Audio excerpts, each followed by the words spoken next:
order the special city council meeting for the city of Dunnellon on June the 7th. We all stand for the pledge of allegiance. Pledge allegiance to the flag of the United States of America and to the republic for which it stands, one nation, under God, indivisible, with liberty and justice for all. Would anybody like to lead us in a pledge, or excuse me, a prayer? If not, we'll have a moment of silence.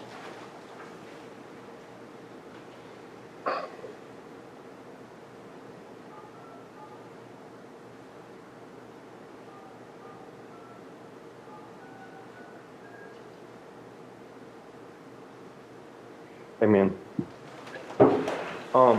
Before we get started, I want to make a couple of announcements. Again, this meeting is solely for the short-term rental ordinance that has been worked on for quite some time. And if you have any other issues, I hope you could hold those to the next meeting, which will be a week from tonight. A couple of other things. There's an exit at the back of the door and one off to your right. And if there's an emergency, please be careful and exit that way.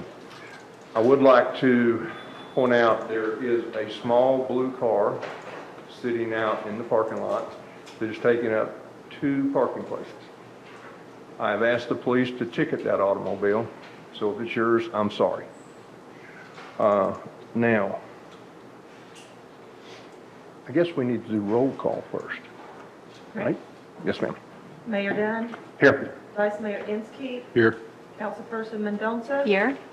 Councilman Lehman. Here. Councilwoman Cubbage. Present.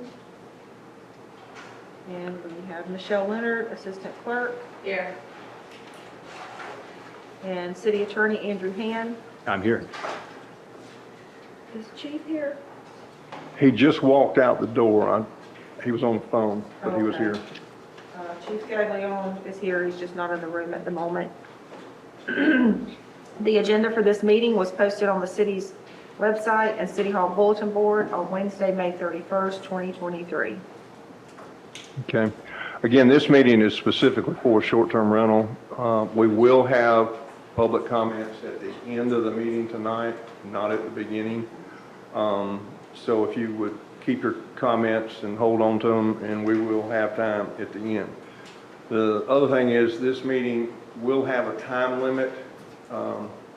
Very candidly, after our marathon meeting on Monday night, the staff and I decided that we would stop the meeting tonight around 7 o'clock.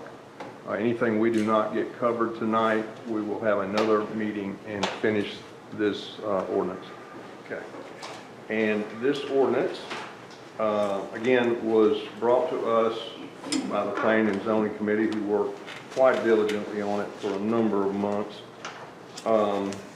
And there's been 2 or 3 versions of this put together, but we're going to, I believe, start with the last one that they had worked on.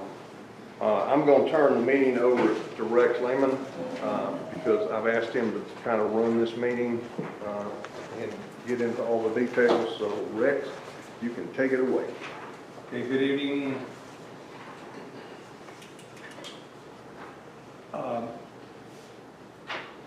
I had a meeting tonight with the city attorney before we started the meeting, and he clarified for me what we can work on, not what we can work on, but avenues of what's going on pertaining to this. So my idea tonight was, in discussion with the last meeting, is since there's already been an ordinance and the planning committee's had it, this would be our chances, the council, to go back through it and see any changes. And as I read through some of the changes from the planning committee, I asked the city attorney tonight what his opinions were on them, and I'll be sharing those, and I've asked him to intervene at times. So tonight we'll be going through it to get a better idea of the ordinance that we want to try to put together that satisfies everybody. So do y'all want to start with the first page? Excuse me. Yeah. I'm going to be leaving this meeting. I'm leaving this meeting in protest because I feel that this ordinance is unnecessary And we're venturing into territory where the city of Dunnellon does not belong.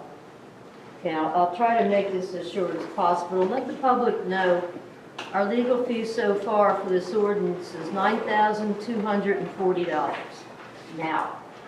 Okay. I also know that we have a citizen who has already announced, and I have spoken with him quite for a lengthy time, that's going to sue us. It's going to happen. There have been lawsuits in many cities. A citizen of Dunnellon who's in the business sent us an example from New York City. I went online and I found many large cities, Austin, Sacramento, Wilmington, North Carolina, who had lost lawsuits in court because they try to enforce ordinances that are almost tat for these. And some of these are as basic as constitutional rights. Okay, the short-term rental business is already regulated by the state of Florida, by legislated statutes.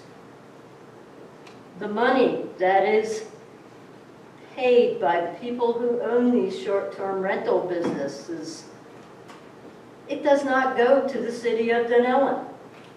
It goes to our tax collector of Marion County. How much is sent back to us? Anybody want to offer a number? 0? Yes, 0.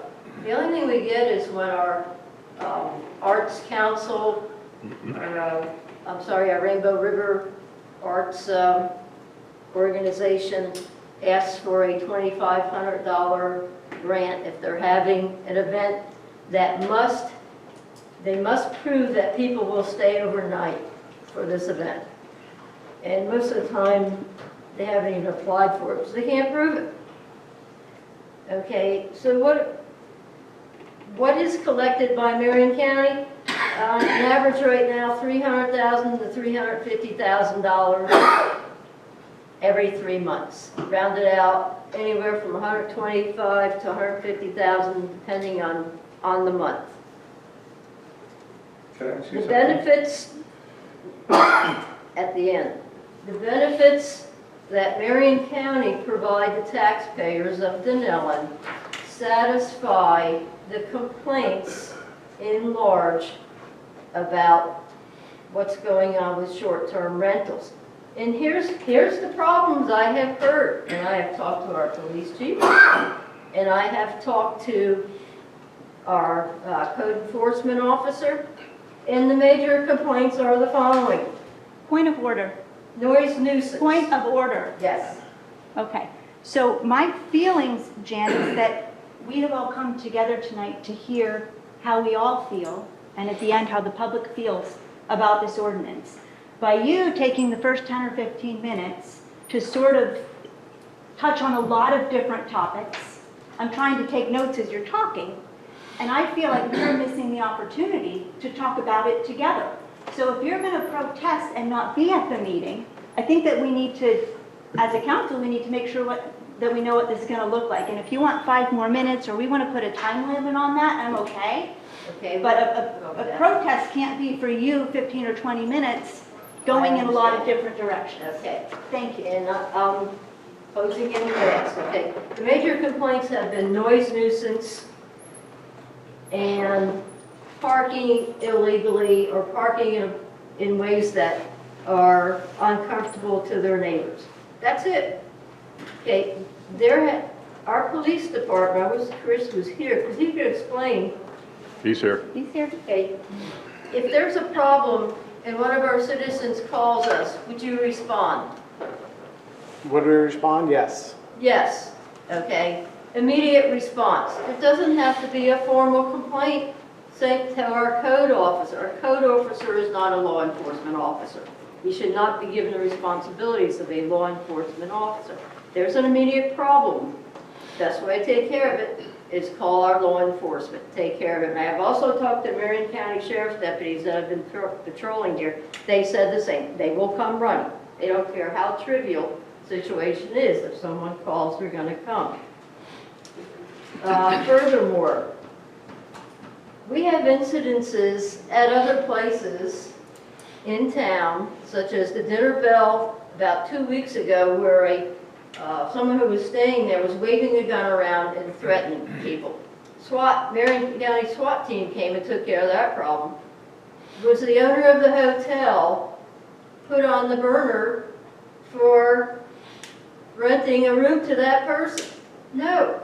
A person who is a short-term rental owner, he can't police those people.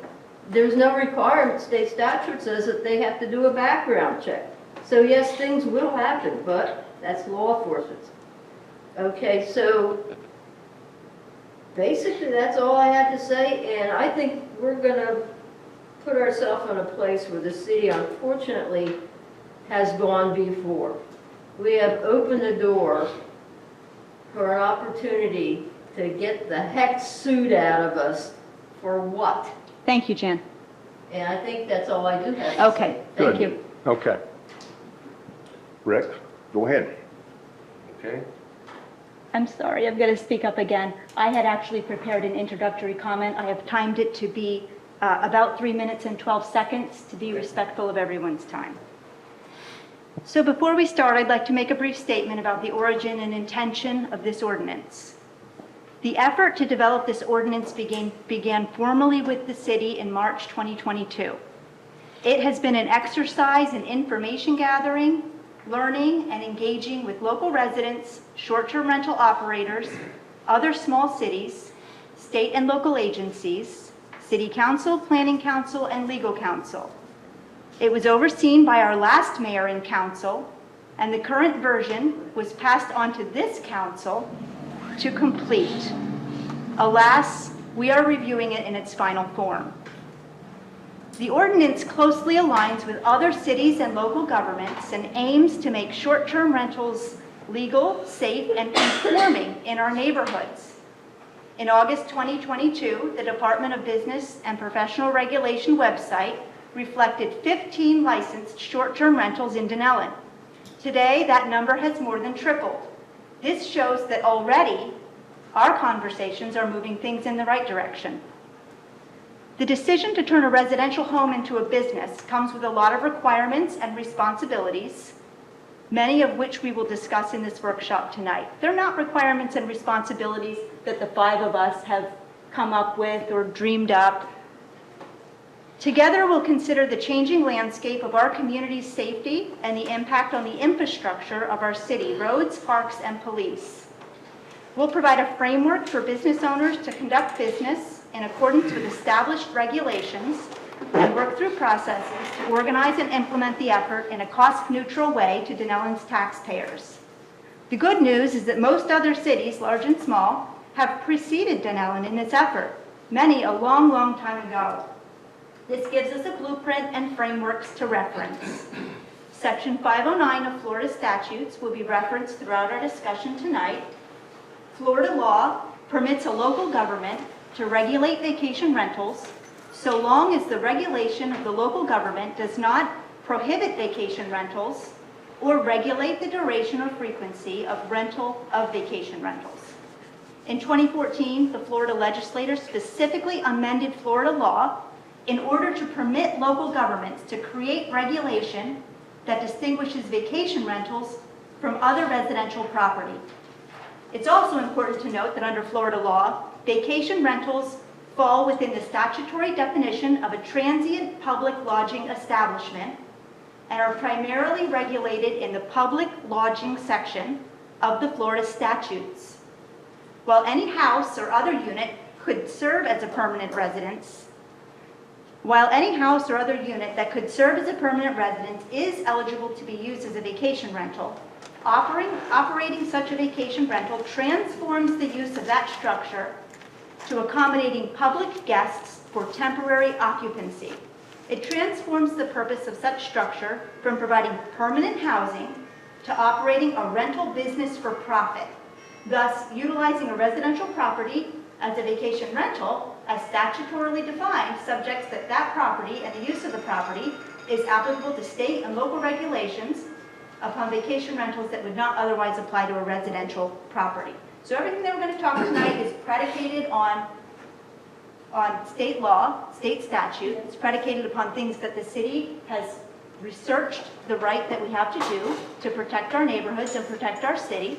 And we're looking forward to working with the short-term rental owners on how to do it right.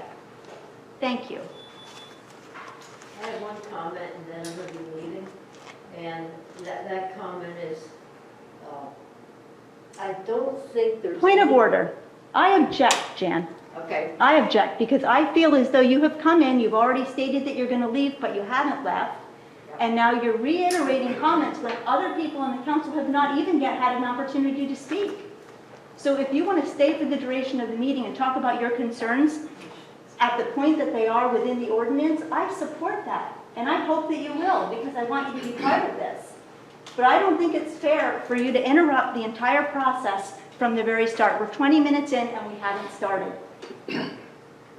I'm going to be leaving the meeting because I don't want my name attached to these ordinances. in any Understood. respect. Thank you. May I make one comment before Jan leaves? Sure. Andrew, during the orientation for being a council person, I didn't think we were, two things. I didn't think we were allowed to abstain, nor did I believe that, I thought that we were not able to not show up in protest type situations. So abstaining is from a vote. Tonight is a workshop. So, Gotcha. you know, ultimately, if a council member is not in attendance, then they're simply not in attendance. And if there was a vote to be held tonight and there isn't, if someone was not present for whatever reason, you know, they wouldn't be voting in that. But if someone is present in the meeting and there is a quorum, yes, they're legally required to vote unless they have a conflict. Gotcha. Although there is no penalty for not voting. Gotcha. Yeah. I was really doing that just to make sure Jan was okay. I know there's a motion going on. I didn't want anybody getting themselves in trouble by. Cool. Do you have anything else you want to No, talk sir. about on this? No, sir, I'm good. Okay. Well, I don't either. You just go ahead. One thing I forgot, a couple people talked to me this week and said Monday night's meeting, no one could be heard speaking other than me. And that was probably because I have a very loud voice. So would everyone please try to speak into their mics? Thank you. Okay, Rex? Okay, in going through the ordinance, you want to start on the first page. Pretty much it's just a whereas, it looks like a typo at the bottom. Okay, And now, the second page. which version are we looking at, Rex? The one that Mandy gave out, the one with the, Planning council did? Okay, well, I didn't print that one, but I have the planning council. okay. Go ahead.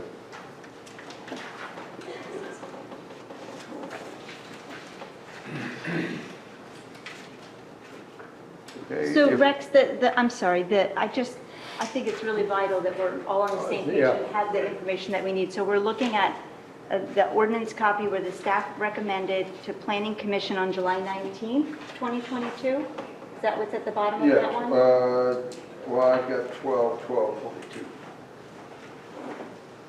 This is the one that they sent out this morning. I'm a little confused now. That it was sent out this morning? Yesterday. Mandy, do you have a hard copy of that one? Because I have a slightly different version as well, so I just want to make sure I'm looking at the exact same one to Well- cross-reference with my, What we discovered today is that there was, the one that I sent out yesterday was the one that was approved by the Planning Commission by resolution. But what I've learned today is that resolution had conditions. And so the one that you got yesterday did not include the conditions that were approved by the Planning Commission by the resolution adoption. So then there was a subsequent version. And I'm going to go print that one because because whatever those conditions were added by Patrick, but not until like the 29th Okay. is when we got that one. So let me go print that one. Can I just ask if that was attached to the, like if someone went to the website and wanted to see what we were looking at, is that? The resolution, what's on the website right now is the final clean version after the Planning. planning approved it that does contain the conditions. Okay, thank you. Okay? That's what's out there. Mandy, could you print in color so that the red shows out the changes? Yes, I'll go print several of them. You think she heard your request for the color? I don't know. Did she? Cool. Thanks, man. Thanks, Jill. I believe she did know. Council, if you don't mind, in the meantime, there's something I would like to address, if that's okay with you, or we're waiting for the versions. Just to touch on something here. Everybody is familiar with the impetus of the ordinance, and of course, when it started, the original very short ordinance and the longer version that essentially was an a la carte ordinance for planning to go through and take out what they don't like and to keep in what they want to keep in and to make changes. The city is in a good position right now, and just addressing some of Jan's points, I think. You know, since this first version of the ordinance came out, which is on the agenda, we've had an extensive legislative session that went through and really showed a lot of cards where the legislature is looking. And while ultimately the bills didn't pass, we did see what the two houses agreed on. So we now have the benefit of knowing where the state legislature probably will go or would go if they could have agreed on certain things. We know what they agreed on. That puts us in a much better position than, I think, well, I shouldn't say us, but that puts just cities in general in a good position to know this looks like where the legislature is going. In addition to that, the city's had the benefit of hearing from the short-term rental operation owners and what really causes them heartburn. And in addition to that, cities heard from the proponents of the regulation and what causes them heartburn. And we have the benefit of all the planning commission work. In addition to that, one thing I'd point out, the city's also in a position where the city is currently contemplating a major comp plan rewrite. We've seen the legislature really take the stance that, hey, cities can do a lot of these things. We want short-term rentals to be treated just like other businesses or similar. Things like parking and so forth, that presents a great opportunity for the city to visit that in the comprehensive plan rewrite and write comprehensive regulations that not only apply to short-term rentals, but apply across the board. So a lot of these things, I think, that have been causing heartburn are topics. They might end up in part of this ordinance or they might not, but they can certainly be readdressed later and addressed comprehensively in a way that probably causes somewhat less heartburn because it's city regulation across the board. And we can take that apart, as we go through it if there's questions for me. But I think ultimately, and I don't know because I don't know the conversation Jan had, but I would be optimistic, at least hopefully, that a lot of the heartburn that's there on both sides, can really be addressed because there's been some really good points made. And then, of course, like I said, we've seen what the legislature probably would have done, which changes the gambit of how the city might move forward. So that's all I want to say. I hope that wasn't too much. But I just want to point out this unique scenario that the city is currently in that it really hasn't been in, until just this past month with the end of the session. Go ahead.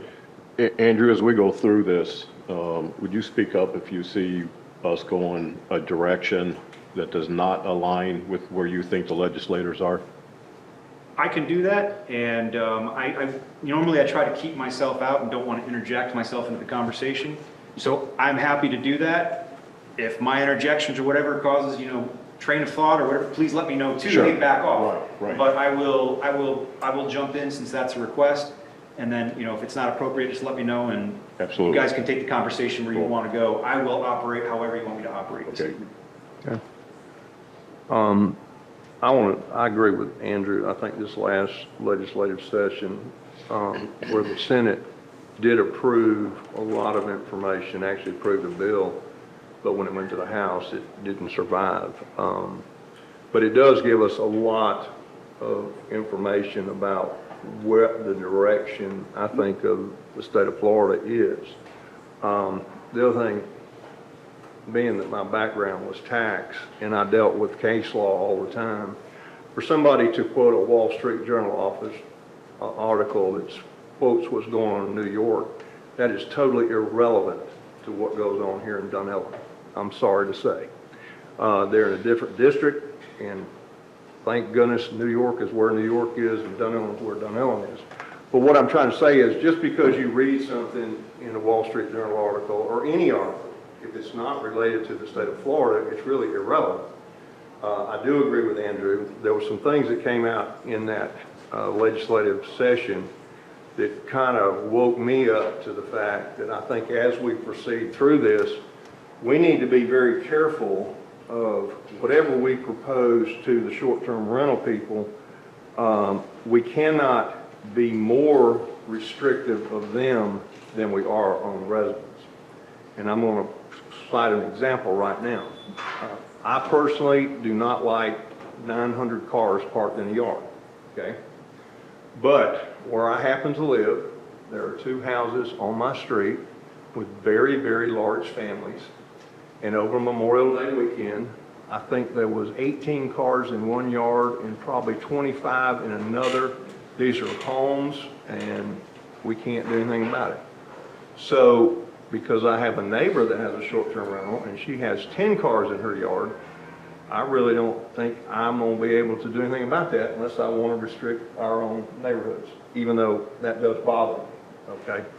But what I'm trying to say is that, to me, is something we got to be careful of. If we go out here and say, okay, you can't have so many cars in the yard and so many parking places, but then residents are allowed to do that or do that, I think that's opening ourselves up for a problem. That said, personally, I think the biggest problem I have with all of this and with short-term rentals is not the short-term rental business. I had 2 big problems. One, most of them were not registered with the state of Florida.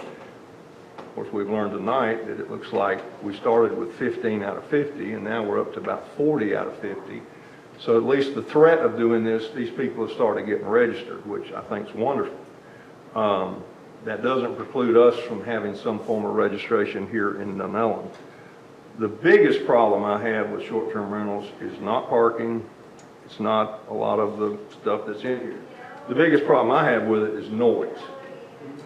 Over the Memorial Day weekend, the short-term rental down from my house got very, very loud on Friday and Saturday night.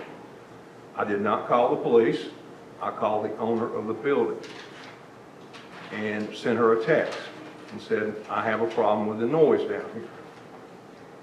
And the next day, I sent her a text because those people moved out and another group moved in, and Sunday night, they were extremely loud. But again, I did not notify the police. I just called the owner of the property. I would recite what she gave me back in a text, which was pretty much, I don't really care. That's your problem. That's the reason I think we need an ordinance, okay? I'm going to just be honest. If she just said, I'll take care of it, I'll notify them, whatever, that's one thing. That's not what she did, okay? This is the reason I think we need an ordinance. And as far as all the rest of this, as long as we cover noise and don't do anything that's more restrictive of the residents that own short-term rentals than we do ourselves, I don't really care what happens. Because I do think we cover a lot of stuff, and some of it I look at from the viewpoint, is this more restrictive of what's going on with our own residents? And if it is, I think we either address the residents before we address the short-term rentals, or we're going to have a problem. Okay. And I agree that that can be a conversation as we go through. I wanted to speak real quick to Jan's quoting of the legal expenses, because indeed she's very accurate. I just want to clarify that I know that we have some real budget bulldogs here on the council, and those expenses were incurred prior to this council. So that was previous mayor, previous council, spending a year creating this in their own way. I hope that you'll see that we're organized to move through this. I don't think we intend to spend many, many meetings on this. So the legal expenses are reflective of a different council and a different culture. I would like to point out Jan was on that council. Okay, go ahead, Chief. Just want to throw out to you, you're talking about noise. Dunnellon already has a noise ordinance. I know they do. All right, and it's in there. What I am finding as far as punishment by that is what you have in there is it will be related to state law, and And the way it's written in here is it looks like if we come out there and we find there is a violation as of right now, and maybe y'all can help me, but it's a $500 fine. All right? So we can come out and you have a noisy rental this weekend, we can issue that, whoever's there, a $500 fine. All right? If there's an alcohol issue out in the street or whatever, those are gonna be $50 fines. All right?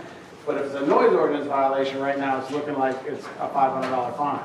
So if those people move out, new people move in, we come out to another $500 fine. Shortly after that, that rental would become a nuisance, and you can go after the nuisance abatement, and now you can board that house up for a year, and they can't rent.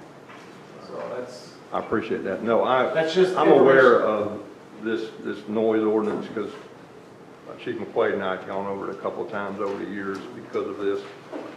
Again, and this is probably my own fault, I try not to involve the police when there's an issue like this. I'd rather go to the owner of the property and try to resolve it. And what I'm telling you is what I got over the weekend was very unacceptable. Can I ask you a question? When you go out, when you say there's a $500 fine, is that given to the people who are renting? whoever's renting it, yep. Whoever's standing there. So that they are given a written certificate that says that there is a fine? Now, is that the first time or is that the second time you go out? Do you go out and warn them first? So it's going to be different. Because under the ordinance, it falls under hours.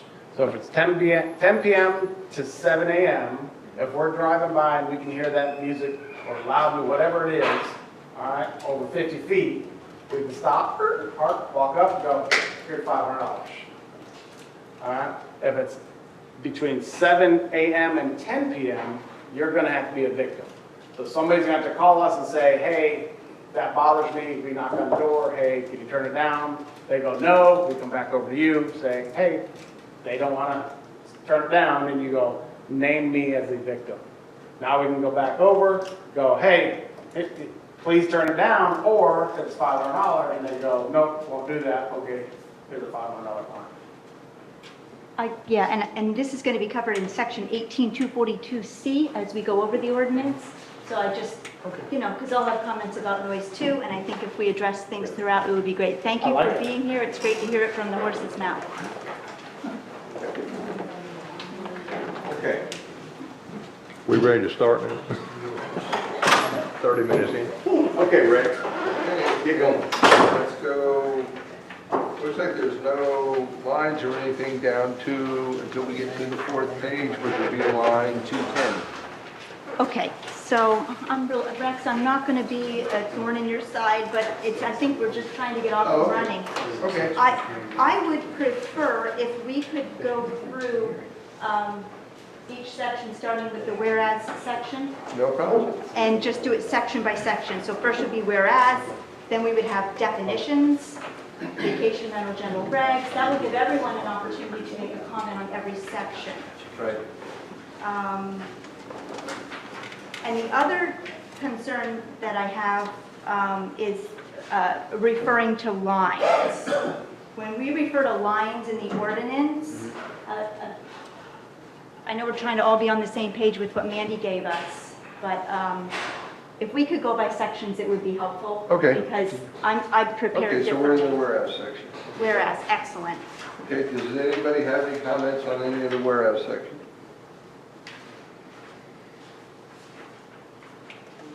I do. Does anybody else? Okay. Okay.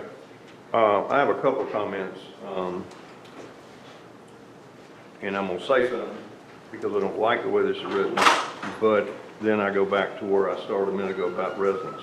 Because where it starts on, make sure it's the same one, yeah, 92, line 92, whereas the maximum number of occupancy with the exception of children under the age of 6, based on the number of bedrooms, blah, blah, blah.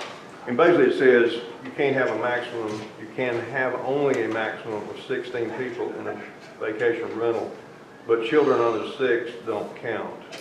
That bothers me extensively, which this tells me I could have 16 adults and 30 children in one house, and I don't think that's safe. I can I would like to speak to that, Wally, in just Okay. a second. Sometimes it's going to take me a minute to get organized. But there's a section that we're going to go through here where we get to 18-242 a little later on, where I think that we're going to have an opportunity to address that. So I agree that we should mark that as an area of concern and revisit it a little bit later on if everyone's in agreement. Okay, no, I know it comes up again. Okay, I'm great. aware of that. Okay, I just, since we're in the whereases, I thought I'd just say what I whereas. 100%. Now, I have a question for Andrew on that. Since they're stipulating a limit for the maximum number of people, do we have the same kind of limits to a residence? And would the fact that there's no limit to a residence make this part of it non-doable? So a couple things to keep in mind here. Florida's building code and Florida's fire code, when it comes to occupancy, do not apply to single-family and duplex homes. So you don't have those, limitations there. The other thing that you have that comes into play is the Fair Housing Act, which addresses occupancy and prevents those kind of limitations. The Fair Housing Act typically does not apply to transient rental properties. It can under certain circumstances. I think one of the big options that the city has here, and to move in the same direction, but to alter its approach, one of the things, and I was going to jump in, but I was going to wait until we got to that part of the section, but since it's been brought up and the questions asked, I'll tell you, with the legislation that came out, the proposed legislation that ultimately did not pass, the one part of the Senate bill stated, and it's just quoting this particular paragraph that talks about preemption. This paragraph, or in other words, this preemption does not prohibit a local law, ordinance, or regulation. This paragraph does not prohibit a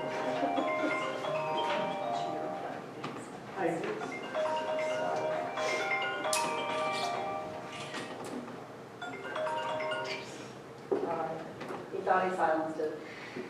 Okay, not a problem, it doesn't bother me at all. This paragraph does not prohibit a local law, ordinance, or regulation from restricting the maximum occupancy for residential properties that are rented if uniformly applied without regard to whether the residential property is used as a vacation rental. So in other words, the legislature was moving in the way, hey, if you're going to take action to restrict occupancy, we want to do it somewhere across the board. Now that's interesting because of course we have the Fair Housing Act, and that does apply to longer term rentals.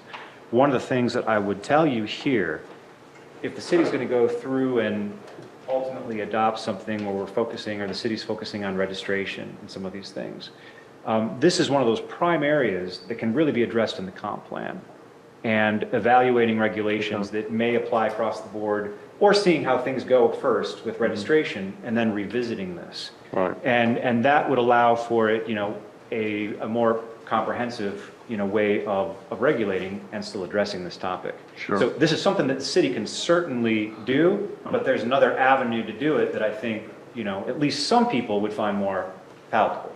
So it's an option for you.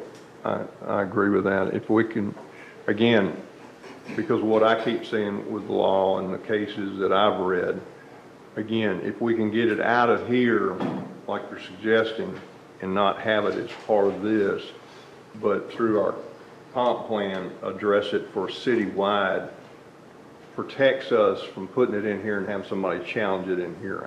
I agree with that, Andrew. I totally do. But the thing that just bothers me when I see that it's an unlimited number of 6-year-olds that can be in a building, and to me, that's not, okay, we're gonna have a birthday party with 20 kids. I don't have a problem with that. But if 20 kids are spending the night with 20 adults, then I have a problem, because there's too many people in the house. But I agree, maybe we need to think about that and address that in a comp plan. That might be the safer answer. Okay. All right. Sorry to get off on that. Or that's the only thing I had on whereas. So, well, what's the consensus with that? Are we removing that? Are we proposing to remove that? In my mind, we probably should. But we're gonna address it somewhere else in a minute, so we'll get into a lot more detail when it comes up again. So right now, let's just put a question mark on what we're gonna do with that. Thank you. If the city moves in the direction that it doesn't want to regulate occupancy immediately through this ordinance. Right. With adoption, now if it becomes a problem, you can always come back later and do it. So if you take Right. that approach, Right.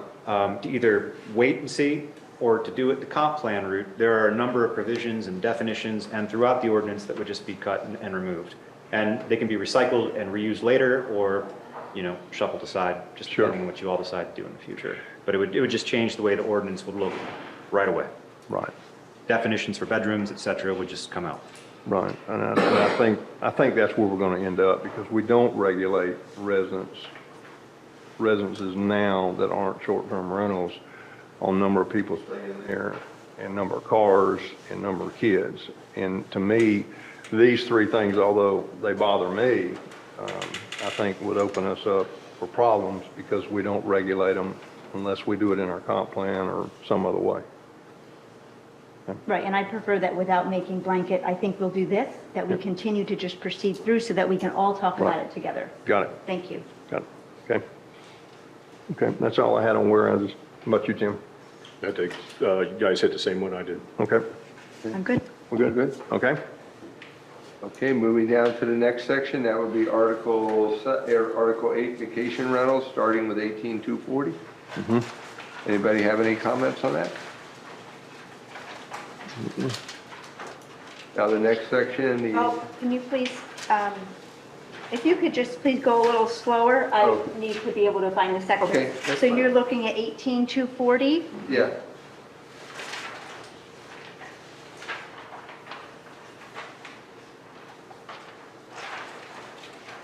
Oh, I'm good there, thank you.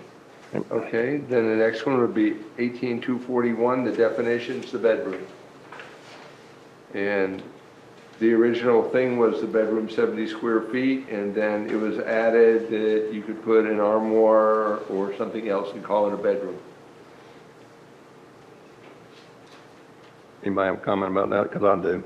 I do too. Okay, go ahead. Okay, so I think, I know that the planning commission struggled with this section a lot. Perhaps suggesting that the city uses the same Florida Building Code definition. So this would be tied into like the property appraiser, right? So if you go to the property appraiser website, they tell you how many bedrooms are in your house. And that would make it uniform across the board, and it would take out some of this subjectivity about wardrobes and chifforoes. I mean, we certainly don't want people buying those, placing them in closets and calling it a bedroom. So I think that the best option would be to tie it to the property appraiser's website, and if people make changes or they want to add bedrooms, that they can do that through the county, and then they can come back to the city and give us the documentation that it's been done properly, and then we can take a look at it. Okay. Kim, do you have any thoughts on that? And I had the same issue with that one, and I agree with what Julian just said. Yeah, I totally agree. I think we should stick to the definition of what the property appraiser uses as what a bedroom is. And although I hate to admit it, I was actually in the real estate business for 2 years, and I know in buying and selling houses, you have a closet for a bedroom, or it's not considered a bedroom. And I think I agree with that. That's the Yeah, way when it ought it to be comes written. to fire safety codes and safety overall, Right. I think that this is a key area that we need to take a look at. Okay. All right. That one? Then going on to the next page, page 5 of 14, starting at the top, the owner. Does anybody have anything about the definitions, owner, owner occupied? Responsible party?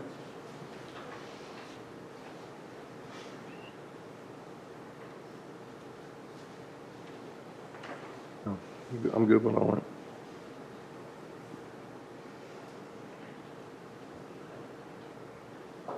Okay. Julianne, are you, okay, I'll wait. I'm not okay yet, give me a minute. You're fine, you're fine.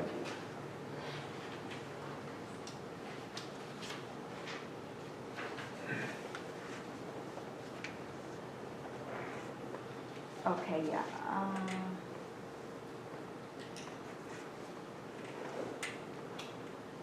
Where are you at, Mike? We're on, it would be line 167. We just turned the last page. Yep, Last I'm page. good there, thank you. Last page was about the bedroom, and then the next line down where they have two definitions, owner occupied, and responsible party. Okay. That's the point at which I was going to say that I had received some feedback about suggestions about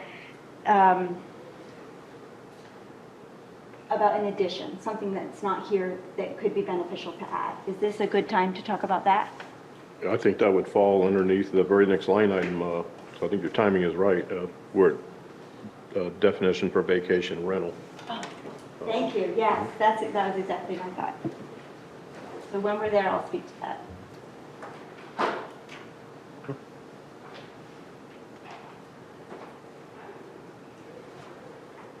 You ready to talk about that? I am. Oh, sure. Let's go for Sure, it. so there's a lot of, there's a lot of ways this can get stretched out sometimes, and what we're calling a vacation rental. So some suggestions, I'm seeing in my community some houseboats that, can be on and off of the water. So these kinds of things become concerns. Also, in our community, we've seen RVs being parked and people living in RVs on other properties.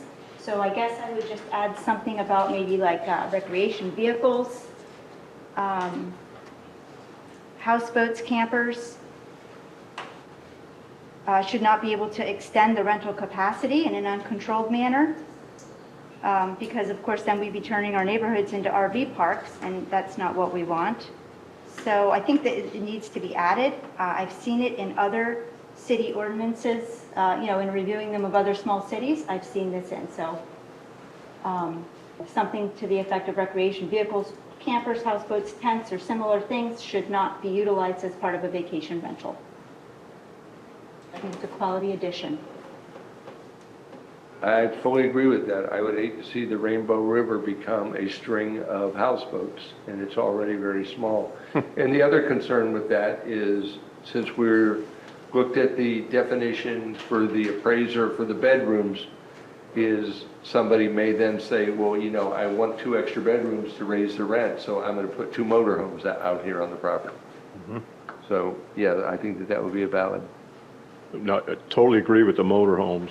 I actually agree with the houseboats, but do we have jurisdiction over that We can river? ask Andrew Right. what his opinion is. So it's been about a year, but I believe I looked at this before, at least cursorily, just to answer some questions, and I will come back and I can provide you a full answer. I'll go and digest it fully.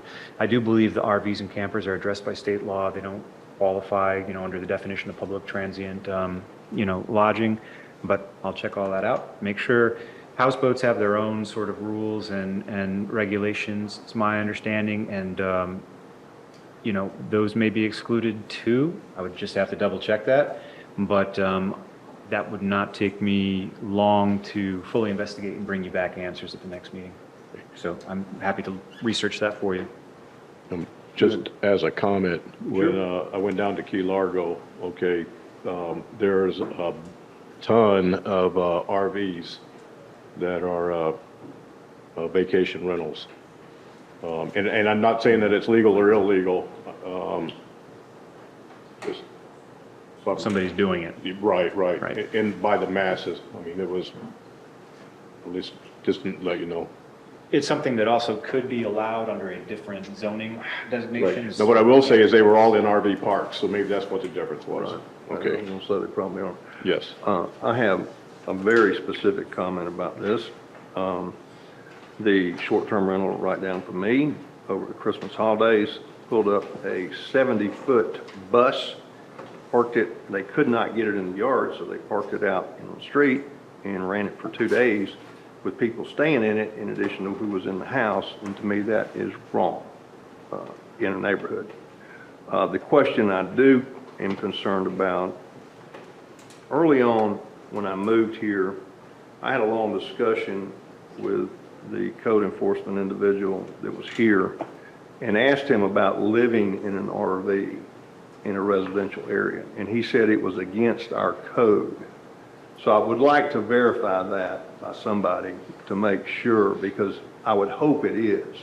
Having said that, I am aware of a number of RVs in this town where people live in them, and therefore it's not being enforced. So I would like to look at the comprehensive plan to make sure, what do we say about RVs or trailers or fifth wheels or whatever, and is it allowed to have one in the yard and live in it? I have one, but I don't live in it.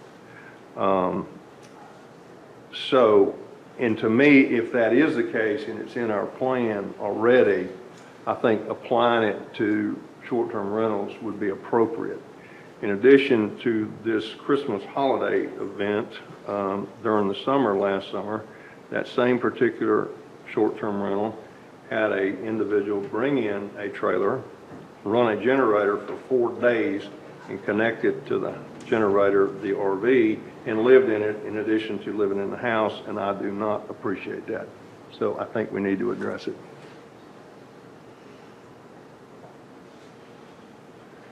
And I guess that goes under the definition of what a vacation rental is. Is that where we are? That would be their personal vehicle.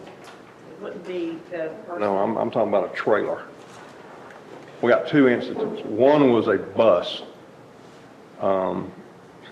Amazed me. They drove down from Gainesville in a bus and a truck and a car, parked the car and the truck in the yard. The bus wouldn't go through the gate, so they parked it on the street and lived in it for 2 days.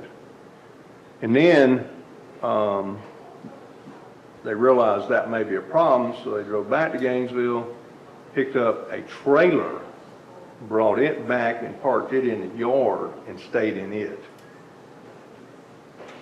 because they had a dog and didn't want it in the house. I guess what I'm thinking is, it's not, it's not part of what that person is renting as a vacation rental. Somebody brought it there, so it wouldn't fall under, I think that had to be addressed differently somewhere else, because it's not like that person who's renting out that house as a vacation rental is also providing an RV or a camper, you know. Right, in it addition to the might fall house. under like, I know parking's sticky, but it might fall under parking or something like that. Yeah, Is that what you mean? that's the way I would interpret it. Well, I think we need to regulate it. What I'm getting back to is, I believe Lonnie was the one that told me that you could not have an RV in a residential area in Dunnellon and have somebody living in it, because I asked him about it. Because I have a trailer, That's true, you can't. I have a fifth wheel trailer, and I have a bus, and we don't live in either one of them. But I know people in Dunnellon who do, and so it's not being enforced, but that's a whole nother matter. But I want to understand what we do, again, in the city of Dunnellon for people who live in these RVs that are not in a park, but in a yard. And then I want that same rule applied here, because these rental people are bringing these. I agree, it's not the rental owner that's bringing them, it's the people staying there are bringing them, and they're living there. And I don't think that's appropriate. And don't you think that goes back to a little bit about, it's a city code, I know, because I've had a problem with it. And the city would address that just like they would address any resident who has someone. Exactly, that's what Okay. I'm getting back, the same Okay, thing. super, Right, which would be outside of this is what I'm saying. correct. Yes, gotcha. Totally, but I want to make sure what we do, and I think we need to correct it. I don't think it necessarily needs to be corrected here, just we apply the same rules. Correct. Right. Okay. All right. All right, so we're going to go down, vacation rental, 18242. The regular registration and inspection, which registration meaning the vacation rental registers that rental with the city. That they shall all be required. Do we have any problem with that? Yes. Okay. This is a little bit of a sticky section. If somebody else wants to have feedback first, I'm Go all ahead, ears. go ahead. No, I'm, okay, You either have way. a small voice, so you just jump right in. I have some comments, but go ahead. I'm a little delayed because I'm trying to find my words. Yeah, no, Okay. that's all good. Yeah, let's do it right, not fast. Right, not fast, thank you. So on the one that we're looking at, B says registration and inspection. So that word registration is a little bit problematic, I think. And there's,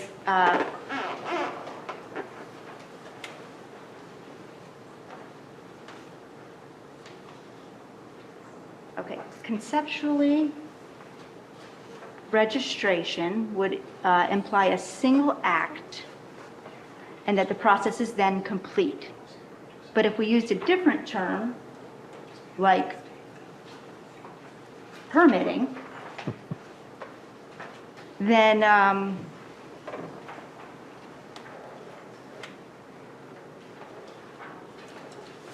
right, so registration is a single act. I register it with the city, and now I have a short-term rental, and that's the end of the story. Whereas if we change it to something like permitting, then we have annual renewals and updates and check-ins, and it's a reciprocal relationship that's ongoing. It's not like I'm registered and I'm here forever. Right. So I would propose changing it from registration to permitting, and I would call the section permitting and inspections. For example, section 1 might read, permit required. Shall be unlawful for any person or entity to operate a vacation rental within the corporate limits of the city without first permitting the vacation rental, required to be permitted by said date. Number 2, and again, we just go through and clean up that language. Every vacation rental owner shall apply with the city, Community Development Department, a properly completed application. Is everyone following me? Yes, Making I am. sense? Yeah, Okay. yeah, we did our homework on it. As prescribed by the city, together with a permit fee, separate permit application for each vacation rental, permit application accompanied by, and then there's some revisions that need to happen in the next sections, starting with, A through J. Correct. So that got us to A. A copy of the, Business tax. right, and I would add current and active business tax receipt. Mm-hmm. Shall I continue? No, I agree with all that. I think you're right. I think the word registration is a good word, but it does sound like once you register, you're done. Whereas when you get a permit and you get an annual permit or renew a permit, there's more to it. So I agree with that. Yeah, and I do, I have a further explanation about the language of permit versus application versus, so if you're interested in any additional information on that, I definitely have some, but I think if we're in agreement, I'll just move on. Council, good. it's okay, I just want to bring something to your attention. I understand that the state has, under the current law, preempted licensure. One thing I'd say is that permitting is sort of tangent to licensure. They're definitionally mean the same thing. Registration is the term that the state uses and is used in prospective regulation, and that's the one that they're choosing to go forward in addressing what local governments can do. That being said, if we want to pick some other word, I can try to find one, but if we stay with registration, that seems to be the standard. And to alleviate the concern, Councilwoman Mendoca's concern, certainly we can make it clear, like, listen, registration doesn't mean this. I can add it in the definitions and clarify, hey, this isn't one and done. And add language. So we're keeping the standard terminology. That's what you're going to see in most of the ordinances. Okay. This is just an option. Sure. But add that clarification, and an explicit statement, hey, it's not a one-time deal. And I can certainly clean that up and add that if we keep kind of the language. If you want to keep the language. If you want to go in a different direction, I can go that way too. But registration is the standard terminology that is being used, and that's what the state uses. Okay. I think if that's what you're seeing other people use the word registration, then I'd say then we just need to be very clear in the definition of what registration means. I can add that and make that crystal clear for you all. Because again, I think the more we mimic what other people are doing that are successful with this, I think the better for all of us. I agree. And then, Andrew, I'll just, later on, I'll forward on to you some of the, just the thinking behind it so that Absolutely. we're on the same page.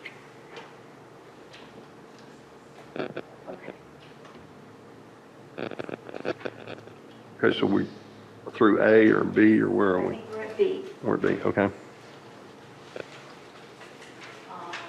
Again, just,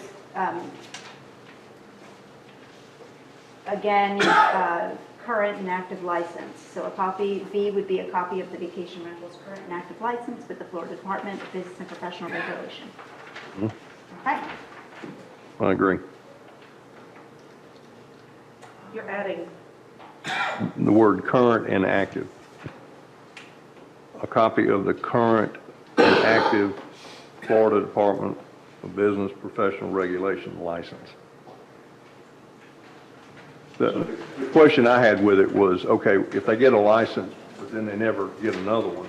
And that that's doesn't what's mean- happening now. When I go to the website today, we see a great number of these are delinquent.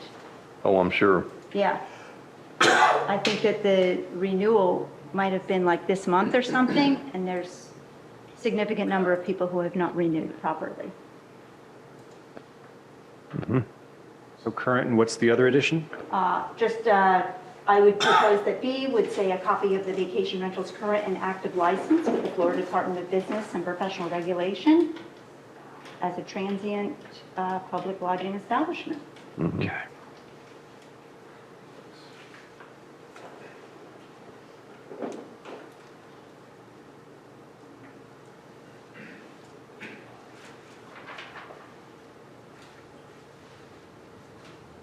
Are you, So could that you just need a little adds- time, or you? No, I've got it. I'm looking at two different copies here, but I've got one that has all my notes on it, and then I'm making the changes on another one, so I'm good. Okay. Okay. I'm all set. Okay. And So I, basically, you're just bringing B into more aligned with what C says, a vacation rental's current and active certificate. Exactly. that's right. Very much saying the same thing, because it said it in B, but it didn't say it in A. You can just add current and active to all of them if council's Mhm. good with that. Yeah, some of it's just kind of minor cleanup.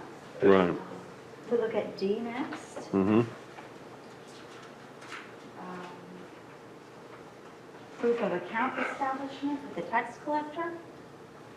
I was just trying to make it a little clearer. Right now, proof of the establishment of account. Yeah, that's proof of the establishment of an account or account establishment. Yeah, either way. I'm a wordsmith, so. Yep. D looks good. E. Okay. Pamphlets. I know Planning Commission added pamphlets. C6 below.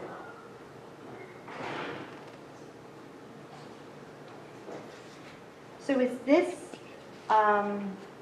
here we're looking for really proof of inspection, verifying compliance with fire safety codes for the vacation rental.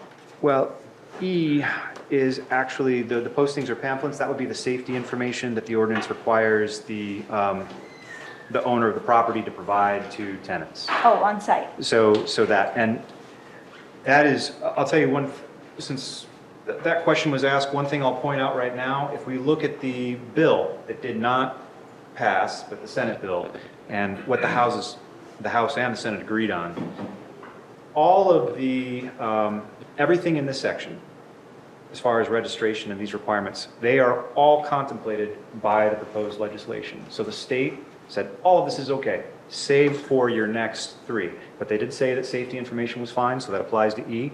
But F, G, and H, the layout and sketches, as well as a copy of the sample lease agreement, would, if this legislation had passed, would not be allowed to be part of the registration process.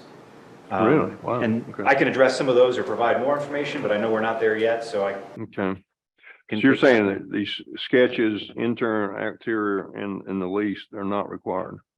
Those would not, well, it would not be allowed to be part of this ordinance. Oh, But it is currently because the state did not pass their regulation. right. That being said, you may not need these if the city is going to commit to inspections, fire inspections and so forth, you're going to be having somebody go in there anyhow. You Mhm. probably don't need them. So it's Right. something that we could take out. We can leave them in if you want, but I just wanted to point out that everything else is explicitly has been called out by the state. Prospectively, okay. We know they're moving in the direction of saying, Right. hey, you can do this. And is whether they interfere or not, currently you can, if that makes Mhm. sense. Right, and is it reasonable to say that if they come out and change their mind, that then we can just adjust our ordinance to then be, okay, so Yes. by doing it, we're kind of I don't know, acting more extending as much as we can do and then pulling back later, as opposed to coming up short and then not having what we need on the other end. So are you suggesting leaving it in? Well, I suggest that we talk about it. Okay. If it's an easy fix, if it passes. I mean, there was a super majority this year Mm. when it didn't pass, wasn't there? Well, essentially what you had was you had a Senate that passed one version of the bill and you had the House that had the other version of the bill. Mhm. And they couldn't agree and the Senate asked the House to reconsider and they said, no, we won't do it. And so that's ultimately what happened. But yeah, both of the House, both sides of the legislature were committed and there was a lot of things they agreed on. You know, it's just there were a few things that they didn't agree on, which were big ticket items. Should we take a look at FG and H? Do what now? Do you want to take a look at FG and H, or what's your feeling on that in light of our conversation? I would say that one of the requirements is it's a hand-drawn sketch. So seeing as though it's not like they've got to hire an architect or somebody to draw it or a draftsman, Mhm. they can basically lay it out on a computer. That it's really not going to hurt anything, and if it's removed, then we just strike it out. I think there's a few choices here for council to make that go a little bit beyond the section. I have not heard controversy about the sketches. Like I said, if there's going to be an inspection and ultimately that's a decision you make, if you're definitely going to require the inspections, then the sketches may be extraneous. Of course, they may help the inspector. Mhm. So that's just a decision to make, but that is tied to the inspections. A copy of a sample lease agreement.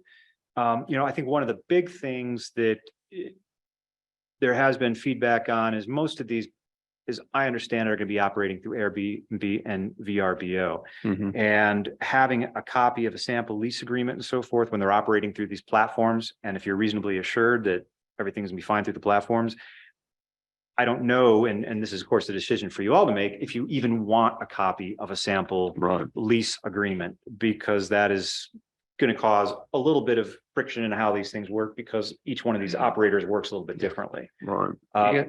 So that's just the decision. Maybe it's something to come back to or address now, because it kind of stokes another conversation that is, some of these things that we're seeing are showing up later in the ordinance. Yeah. So I Right. don't know whether if you want to address them now or address them later. The only But thing, that can always come out. the only thing I could see with the lease agreement is that there is instances when houses where people just have a lease, a guy rents the house to somebody, say like through Craigslist. And then he says, I've got a lease. And if something like this showed up and the owner had a lease, the lease agreement he's using as his lease agreement, and a discrepancy showed up, or say somebody moved in and said, hey, I've got a lease here, we would then have a way to verify that that was their official lease. You follow what I'm saying? I follow it, but what I'm not following is what's the I mean, I know you're kind of explaining it, but I just I don't see what this really does for anything other than just okay. adds burden to the Okay. Well, my reaction the, to it is, if uh, there's something wrong with the leaseor and leasee have the problem, not the city of Dunnellon. right. That's where I got with this, Right, because, yeah.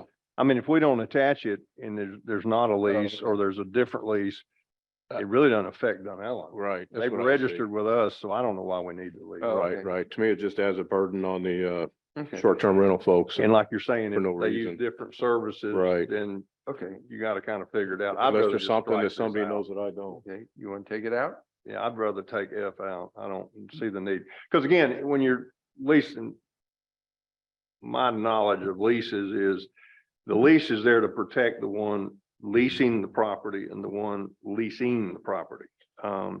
Whereas what does that do to the city of Dunnellon? Nothing. I don't see where it does anything to us. I mean, they've registered supposedly as someone leasing property. I don't care if we see the lease. I mean, Right. what does it do to us? I don't see anything. Am I missing something, Andrew? No, I think that was probably tied more into record keeping, but there are state Right. laws that are applicable on record keeping. Right, And, it's an option that we do see in ordinances, right. but probably something very specific to one particular jurisdiction. But I included it because I wanted you to have No, a no. full range of options. No, I get why it's in there, but I'm just wondering, we're trying to clean this up, make it Right. simple. That just makes it simple. So then, maybe to just come out big view again, number 2, I'm backtracking just a little bit to summarize. This list of things is what we're expecting is going to be included with the application or registration or whatever we decide to call it, right? Mhm. Mhm. So the tax receipts, the active license, Mhm. Department of Revenue paperwork, tax collector. So upon the application, we're also going to have the completed inspection verifying compliance with the building codes and the safety inspection, right? Mhm. Well, in this case, I think that would come, there's a section that goes to that because first they would be providing the registration. This is just what they're submitting. And from that point, they would have to go to their inspections and then they would receive their certificate after they pass. Got it. So this is It just the comes with submittals. Application to go back Mhm. out, they get their fire, their building, Exactly. bring it back in. Thank you. Would it be, would it be better if it said, instead of where it says registration form, to say application for registration? And I think that goes back to the conversation that Andrew had about the The Typical- term registration is the standard terminology, but I'm just saying, you have to apply for registration, just like somebody come in to apply for a permit or something of that nature. It just seems to go. It just seems like the word application ought to be in there somewhere, application for registration. Mhm. It's easy. I understand what you're saying and can apply for registration. And that might be something that we go back to B2. And,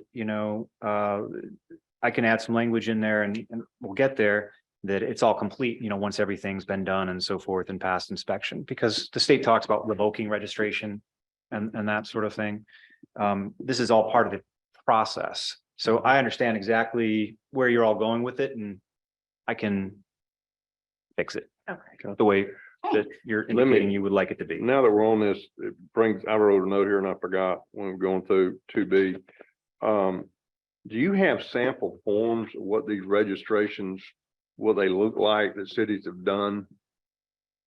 I don't have any handy, but you can find them. They're out there for each one of these. And so the city wouldn't be starting from scratch if that's what you're Okay, asking. that's what I'm asking is how hard is it gonna be to develop a registration form for all this for us? Yeah, I think Not that's one of the advantages of all the cities going before us. Well, because that's exactly. We can go out there and see what they're doing. Even the safety checklists, and Right. there's, lots of examples out there for us. Right, okay. I think ultimately what this would look like is just that, exactly that, a checklist and something that they would sign off on and, hey, this has all been verified, that they attach and, paperclip all of these documents that are requested attached Sure. to it. Just a simple one pager. Now, I'm a little confused. Is that something that we want to task Andrew with, or is that something that we can? I just want to make sure we got a way to find some forms. I don't really care who finds them. I think that we can find forms on our own and then consult with you at the end of the day, right? Yeah, okay. All right. Yeah, I'll We'll look at take the care of that. legwork of finding some sample forms. I'll look at it too. Oh, Right, right. Rex will do it. Yeah, I'll sign off Rex on will it. Thank you, Rex. Okay. All right. Oh, I guess that brings us to Jay? Through Jay yet? Jay. A completed vacation and rentals, party designation. Oh, Is that HI, oh, there is no J. Okay. Oh. oh, so they're in the J.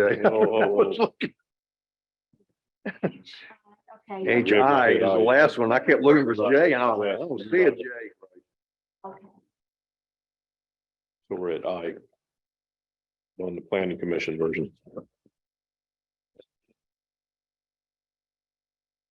I am the planning commission.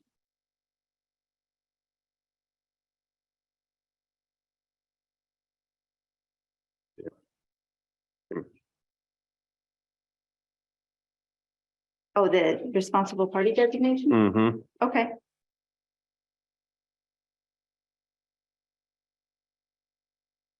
Do you have any questions with that? I was good with that.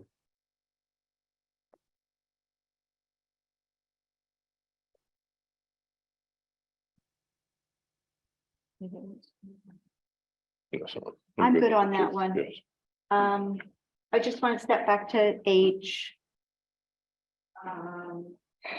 Because I know that there were some changes made. I think there were some changes made. Interior building sketch by floor. Bedrooms, exits, hallways, stairways, fire extinguishers. That one was okay. Okay, so this, is there a consensus that exit lighting is not of concern? The exit lighting would be on the other one. It was taken out by the That's right. planning and zoning. Right, it's my goal to just revisit some of those things and make sure that we're in agreement with those changes. I think the exit lighting was applying to the, some reason to the, yeah, because the exit lighting would be to the interior. The exit lighting was referenced on the interior building sketch, and that's the one we'd like to see back in.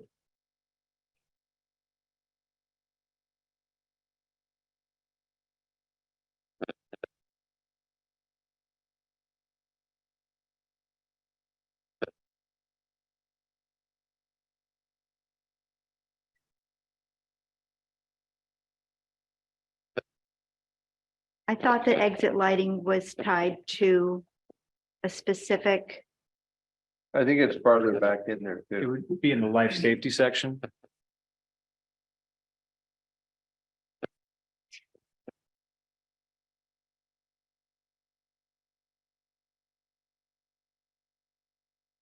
is the exit lighting in there already? No, it's removed in the, it's been removed from the planning version. Okay, are we in agreement with removing the exit lighting section? And how does that go in accordance with the law would be my question. Correct.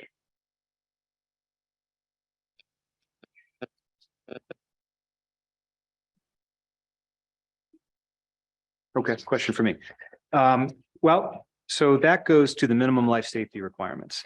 Here's how I think that the inspections will work. And I think ultimately the way this ordinance was, we're kind of jumping into inspections, which is a different section. And that's just kind of, I think the way this review is going to go because Right. everything Oh, links Right. okay. together. That's right.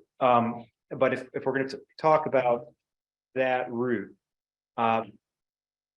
this was originally written that didn't have mandatory inspections. Now, really what the state does is it says, hey, you know, inspections are really preempted. That's under the purview of state for licensing. And we don't come out to view if there's a complaint. But the city does have the ability to look at building code and fire code inspections. And from what I've heard overwhelmingly is the city wants to do those. So, you know, how that works, that language in the inspection would need to change. And these are residential homes that were built probably all within the last 100 years, but at different times. Buildings are inspected, of course, upon completion. And so when a building inspection, when a building inspector goes out to inspect it, they're going to inspect it per the code that existed upon the building's completion, fire code, same thing. So, that's what they're going to be looking at as far as safety. If there are additional safety aspects like lighting of exits and so forth that, may not be part, of course, that's not commonly seen in residential homes. But there may be certain things that were not part of code in 1955, 1973 that are now required. So if there are certain things that you want to touch on and add, and maybe some things that aren't included at all, this lighting that we're talking about, if you want to add those in, then those go in the life safety section as a specific Dunnellon requirement. And then, we would just reference them here in exterior site sketches. If you're keeping that language in, it sounds like you want to, that, would provide information to the city or fire inspector. Of course, if it's just a city requirement, it might not be something the fire inspector looks at. That would be something to consult with the fire inspector about. But this will change depending on what you do later, is my point. Okay. Later on in the ordinance. Right.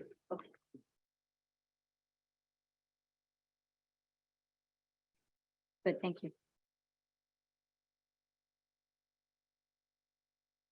Okay, so are we going down to 3? The registration renewal?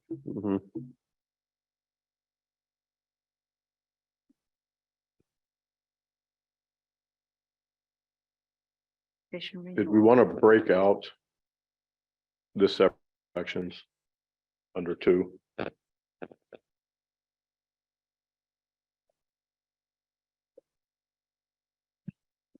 Did we haven't addressed this, whether we wanted to break, in the planning version, they're not broke out. In the addition version, additions that we've been asked to look at. Did we want to break these out individually? Sounds like we're just about line No, it's well, I wish you had this copy, Andrew, this first. 271. And we would need to, because the inspection will be changing from, to a mandatory inspection. That would need to be completely rewritten. And yes, it would need to specifically cite fire inspection and building code inspection, based upon the year the building was written. I have some model language that I could read to you now, or if we're going to continue kind of getting there, that I'll read to you what it would look like. Sounds like we're on the same page and that we Okay. will get. Wait till we get, I'm good. I just want to make sure we didn't skip it over something else. So we're rewriting inspection. So I think we are at 3 now, Rex.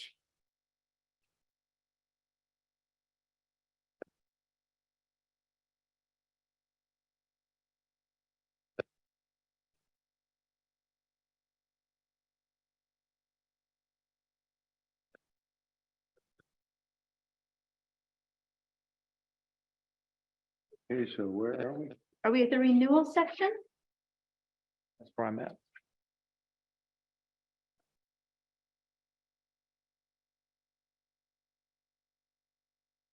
Registration renewal, any problems?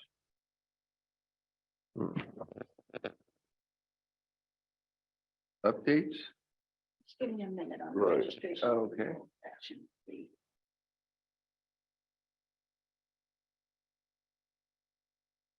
Here.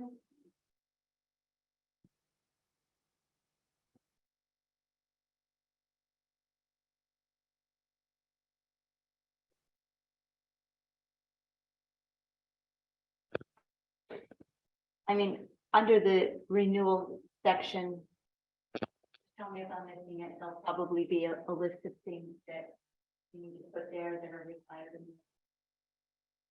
To the renewal? Renewal will be the same thing unless there's changes. So every year they have to renew, and we know under the proposed legislation that didn't pass, that legislature was going to specifically limit cities to just an annual registration, which is exactly what this states. So every year, they would simply renew the registration and have to submit any updates or changes, and that's also bleeds into the next section. So, you know, the execution of a renewal affidavit, it would simply be like, oh, okay, hey, you know, it's a new year, all these requirements and submissions, there's no changes, or if there are changes, you know, they would sign an affidavit saying that there are no changes. If there are changes, then they have to update that at that time, and they're also required to update the change, any change as the changes occur. And that's in part 4. Right, so with the renewal, we're gonna get things like a copy of the updated permit Mm-hmm. or license, yeah, okay. Exactly. And I can make that a little bit more detailed if that's a concern, that, you know, all updated information will be provided, updated documents rather, you know, current documents. I don't know when, the only caveat with that though is this is tagged to October 1st of each year.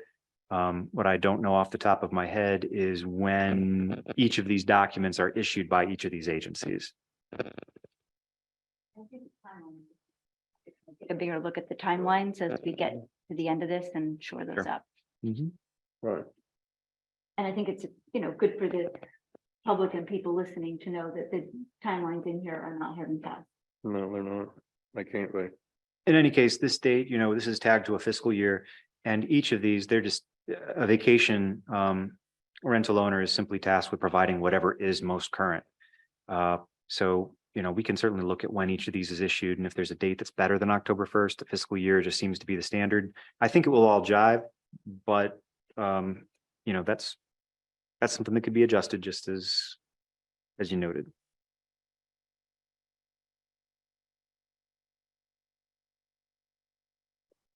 Okay, just for clarification, Andrew, so there'll be one paragraph, but the intent of that paragraph will be to cover things like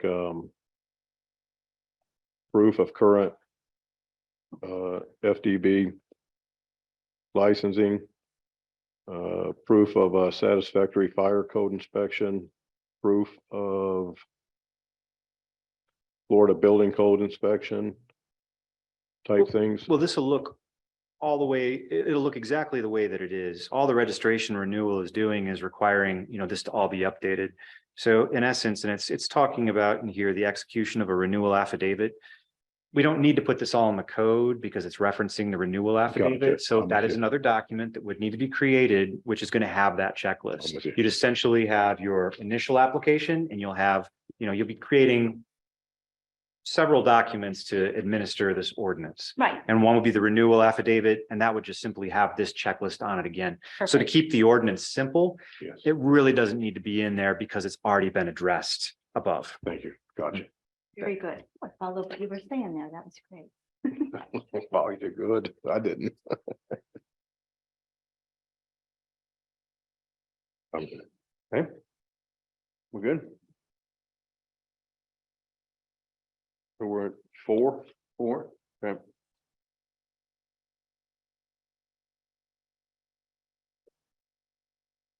And council, this section is one of those that may change depending on what you all decide to do. You know, if parking is going to be addressed later in a separate section, you know, I can make these changes depending. So these are all conversations, again, you can have now or have later on in the ordinance where those sections are addressed. But ultimately, all this section is stating is saying, hey, look, if any of these things changes, you've got to update and let the city know. Right. Great, and I did like that addition by the planning council for E about the change of status in licensure. I think that's helpful clarification. Mhm.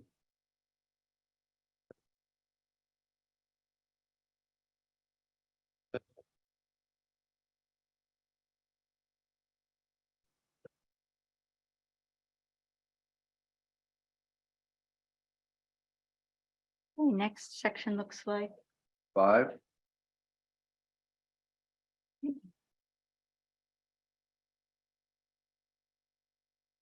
I am good with 5. No problem.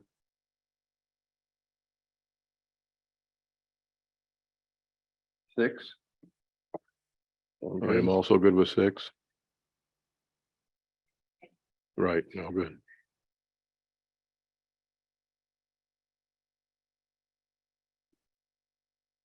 Yeah, I'm good with it.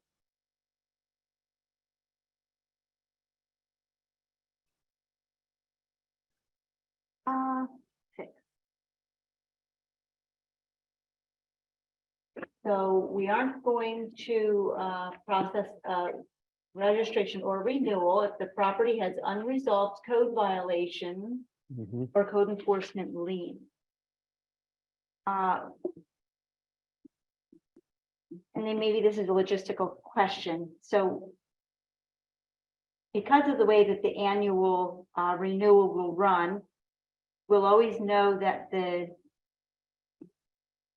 fire, is fire safety annual? Fire safety inspections? Yes. Okay, At least that's the feedback from what I've heard, the direction you want to go, annual inspections on these things. yeah. So they were part of the process. The annual inspection will assure that, the annual fire inspection will assure that those needs are met. So I guess it wouldn't have to be included in this section. Well, it's a code violation, so, Oh, you know, okay. there's other things in code enforcement. I mean, grass that's not cut, for instance, is just that's something that's easily remedied, but it's talking about those type of things. If somebody has either a outstanding violation or a lien on their house because they have huge overgrowth, that's something, and that's not something that, that would be included here, that wouldn't be part of a fire inspection. There is some state suggested language on it that again didn't pass, and they said something similar. Theirs was a little bit more detailed. It just said that a local government may terminate or refuse to issue a registration if there is an unsatisfied recorded municipal lien or county lien on the real property of the vacation rental, but the local government must allow the vacation rental owner at least 60 days before the termination of an active registration to satisfy the lien or county code lien. And that's some language that would be great to borrow. Simply put, if somebody were to receive a lien, they're going to lose their registration per the state's suggested rules if they don't do something about it within that timeline. So one of my thoughts would be, simply upgrading this language, which is again pretty standard with some legislation that was proposed by the state. It's a good roadmap. I am too. I'm good with that. I think my question about the fire thing was like sort of completely separate, that if they're doing their annual fire safety inspection, that's coming back in with their renewal paperwork, then we would be and some of this goes into process, but we would be following up with them to correct those things at that time. So you couldn't get your renewal if your fire safety wasn't up to spec anyway, so we wouldn't have to add it again in this section. Right. Okay, Correct. thank you, Gotcha. thank you. Doing good. Can I say something about that right now? I have learned over the last few weeks that, and I hope I say this correctly, but we have not had a fire inspection of any business in this town in over a year because there is no one to do it. By us putting this in this ordinance, we're requiring a fire inspection, but whether they're going to be able to obtain that may be a bit of a problem. To add some clarification. Yeah. That is because nobody has requested them. Okay. We need, because I've been working with Public Works, we're going to come up with a list of our buildings to get it, so we get in compliance. Because we also have not been having the fire inspections, because when we reach out to them by verbally, we get told that, well, we don't have the manpower to do it. We are paying for this service. Right. But when you go through the contract with the fire department, so what I've asked Chad to do is create a list, it's an Excel list of our buildings, submit that to the fire people. And then once they have something in writing, it takes all the verbal, makes it a little bit more tougher for them to get out of it. So they are available. It just is by request. And so just as we will have to, the short-term rental owners will have to request these. Okay.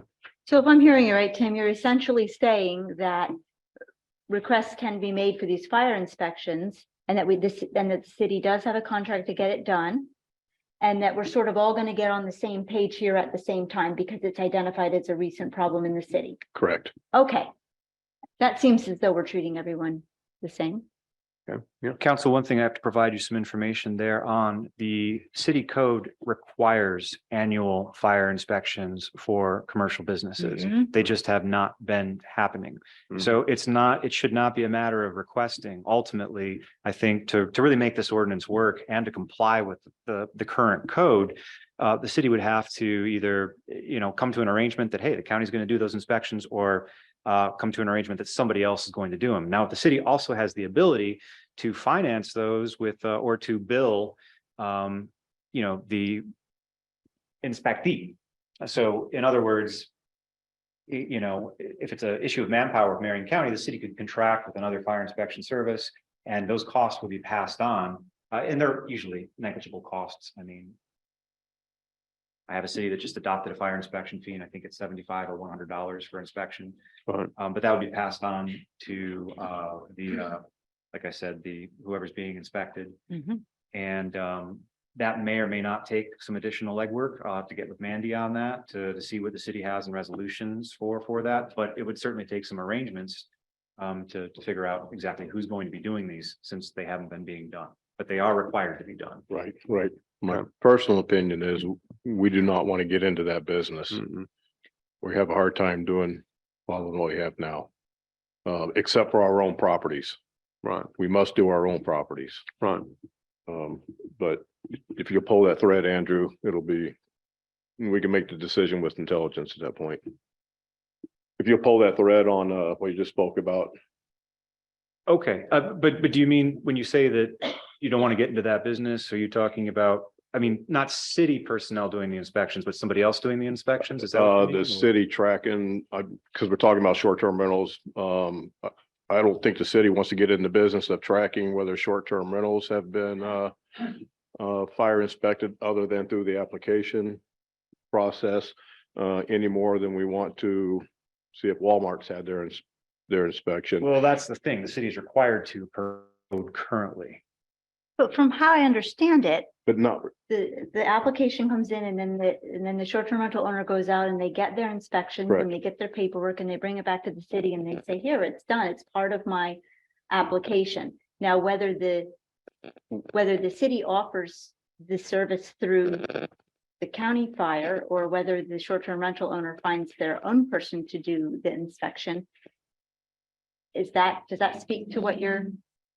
well, I guess what I'm saying is we don't want Walmart, we don't want short-term rental owners up at Loretta's window requesting somebody in here to do the legwork to get a fire inspection. Well, I think really what's required, because they're required to have those annual inspections, and that really is the impetus is on the city to provide those inspections, whether contractually or by some other means. So in other words, yes, those businesses should all be getting inspected, and they should be proving to the city that they passed inspection. Okay. So in other words, the city should have a contract with a fire inspector to provide those inspections, and annually those should be happening. Now, they don't necessarily have to be part of the registration process per se, but everybody should be getting inspected annually. I agree. And that's what the code says. Right, I agree, Mhm. but. So if I'm Walmart, do I come into the city to have the city Yes. arrange? If the city had a fire department, every year the fire department would go out and do those inspections because of BTRs coming in, Mhm. business tax receipts. The city knows which commercial businesses be inspected. And then the fire department goes out and makes those inspections, and the businesses that are inspected would pay for those inspections. But those inspections are triggered by city actions. Okay. Okay. Mandy, did we just open up Pandora's box? Maybe, what I understand is true, when we had our own fire department, our firefighters went around and did Correct. all the annual inspections. That's what I understand also. Okay, So, and it is required by the code, and, right, okay, I mean, we so, just haven't been doing it since and I know it is in the contract with the county that they would do the annual. right. I know this is getting off base. Can you add it to the next workshop agenda? That Yeah, how we got off track with that. Right, did we get back on track with this? Kind of like Figure that. out how to get back Could on we- track? I don't want to fix that here because we'll stick with short-term rentals here. Okay, and let's fix this bigger problem at another workshop. Could we look at contracting, putting out an RFP for a fire inspector? We're already paying for it. We're already Oh, paying okay, for all it. right. We have a contract. We have a contract. with Marion County Fire Department who do Oh, okay. that. And we're paying that bill. I see. And they're supposed to do it. Right. So there'll be follow-up there with some conversations about why it's not happening, can it happen, what are Right. the barriers, Got it. and then alternatives if we can't work it out. Yes, ma'am. Okay, Okay, right, For new applications. okay. Thank you, Andrew. Thanks for taking that lid off, Andrew. All right, oh, where are we at? We were right around 264. We were just starting, say, the page on 7 of 14, 255, because we were discussing the parking and we moved down farther the inspection. So we'd be around 271. Could I get the section number as opposed to the line number, please? Okay, that would be section, 7. we're in section 7, right? Okay, 242. What had to do with inspections. And I do have some proposed language for you on these to update these. Basically, I think what your inspection would look like, some good language here, inspection of a vacation rental to verify compliance with the Florida Building Code and the Florida Fire and Safety Codes, which governed at the time of completion of the subject of construction, shall be required subsequent to the initial registration and annually after each renewal. If instances of noncompliance are found, all such instances of noncompliance shall be handled as other violations of FBC and Florida Life Safety Codes are otherwise handled. And I have some other language about, making an appointment. Okay. But I would update the code and replace that language there.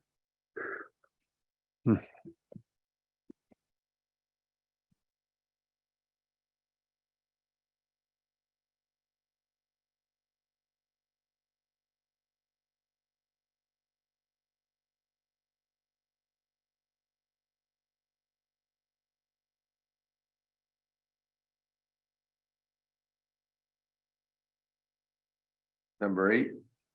Right. Okay. I'm mulling over section 7. Oh, okay. But Andrew, what you were just speaking to, that was speaking to section 7? Yes, it'd be the replacement. And I kind of shortened it. I can read you the full language if you'd like me to read it out loud. I know it's a little bit more helpful to have it in print, copy for everyone, but I can certainly send it to you. But if you'd like me to read it. Would you read it? Is it real long? No. Yeah, No. would you read it one more time? Sure. This would read something similar to this.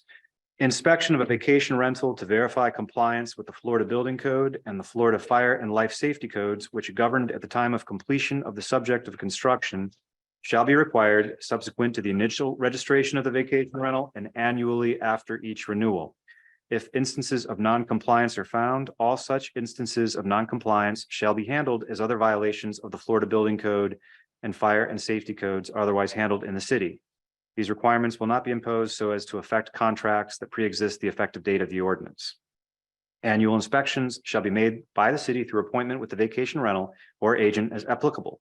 If a city inspector, in this case, a contractor, has made an appointment with vacation rental or agent as applicable for inspection, and the inspector is unable to complete the inspection as a result of an action or inaction of the vacation rental owner or agent, or an occupant of the vacation rental owner shall be charged a re-inspection fee in an amount sent by resolution of the city to cover the inspection expense incurred. And it just kind of goes on through that. I think it's just giving the process, but that kind of tells you what we'd be looking to replace that language with for annual inspections. Is there anything that states who pays for that inspection? Yes, that would be paid by the registrant. Okay.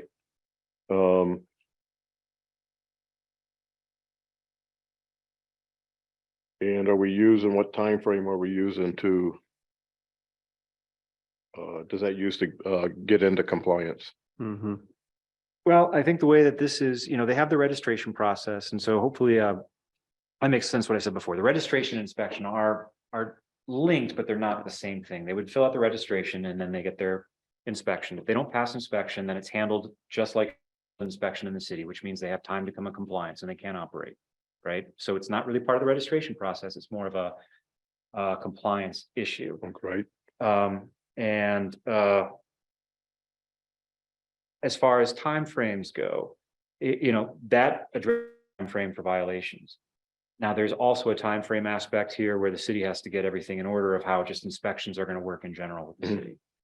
So, I think that will play itself out as that issue is tackled. Because this issue here, we're looking at an ordinance which realistically is going to take probably at least 2 or 3 months to make it through and get adopted. Right. And from there, probably another 6 months or so before it really becomes effective. Mm-hmm. So you're setting out how inspections will work. Then there's also the legwork of just getting inspections fixed. So I think if that's what you mean by time frame, we're going to have plenty of time to get whatever inspection process that Mandy needs to work out with Marion County or somebody else. Right. Okay, and sounds like that's geared towards the application process. Mm-hmm. How about if it's an operating, they've received their permit, they've received their license, and there's a violation, where do we address the time frame for them to get back in compliance? That's handled they'd be handled just like any other fire or safety inspection, some other failure throughout the city to come into compliance. I don't know off the top of my head what they are, but if Walmart had, for instance, a violation, they would have a certain amount of time given by the fire inspector to come into compliance or they fail, right? Mhm. Same thing here. It's gonna be handled just like Walmart. Gotcha. Okay, I think this may have been addressed when we had opened that previous can of worms. I just want to clarify that who schedules the property owner, property owner? Okay, the business owner. the business owners have to do it. okay. Thanks. Ultimately, they'd be making an appointment with the inspector. Right. And I think what would happen is if you have Marion County who's doing it, or if you have a contractor, they're gonna probably send out a letter and say, hey, look, your annual inspection's coming up. We've got a window of these 90 days where we can do your inspection. Then they would call the inspector, city staff, but calling the inspector and saying, okay, well, I've got tenants in this time, but I've got a good time on this day. They set up an appointment. And the language I was reading, essentially, if it goes down the way it should, inspection shows up, the bill's paid, they're on their way and running if everything is good. If there's a tenant who says, no, you're not coming in here, and the inspector has to leave, well, they get charged a fee for that too. And we would have to address that, potentially by resolution. But that would apply to all inspections. Mhm. That's just, another a can of worms that we have to fix. Sure. Outside of this ordinance, Okay. but just fire inspections in general. Okay.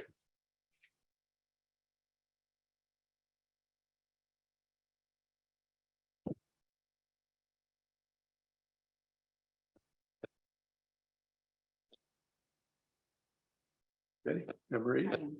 Yes. Okay. Number 8, evidence of vacation rental operation. Mhm.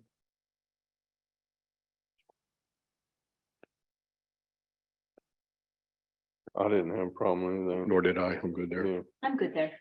Okay. 9, false information. I didn't have a problem with that. I'm also- Straightforward?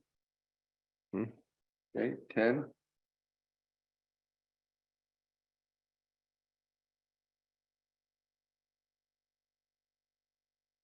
I'm good with that.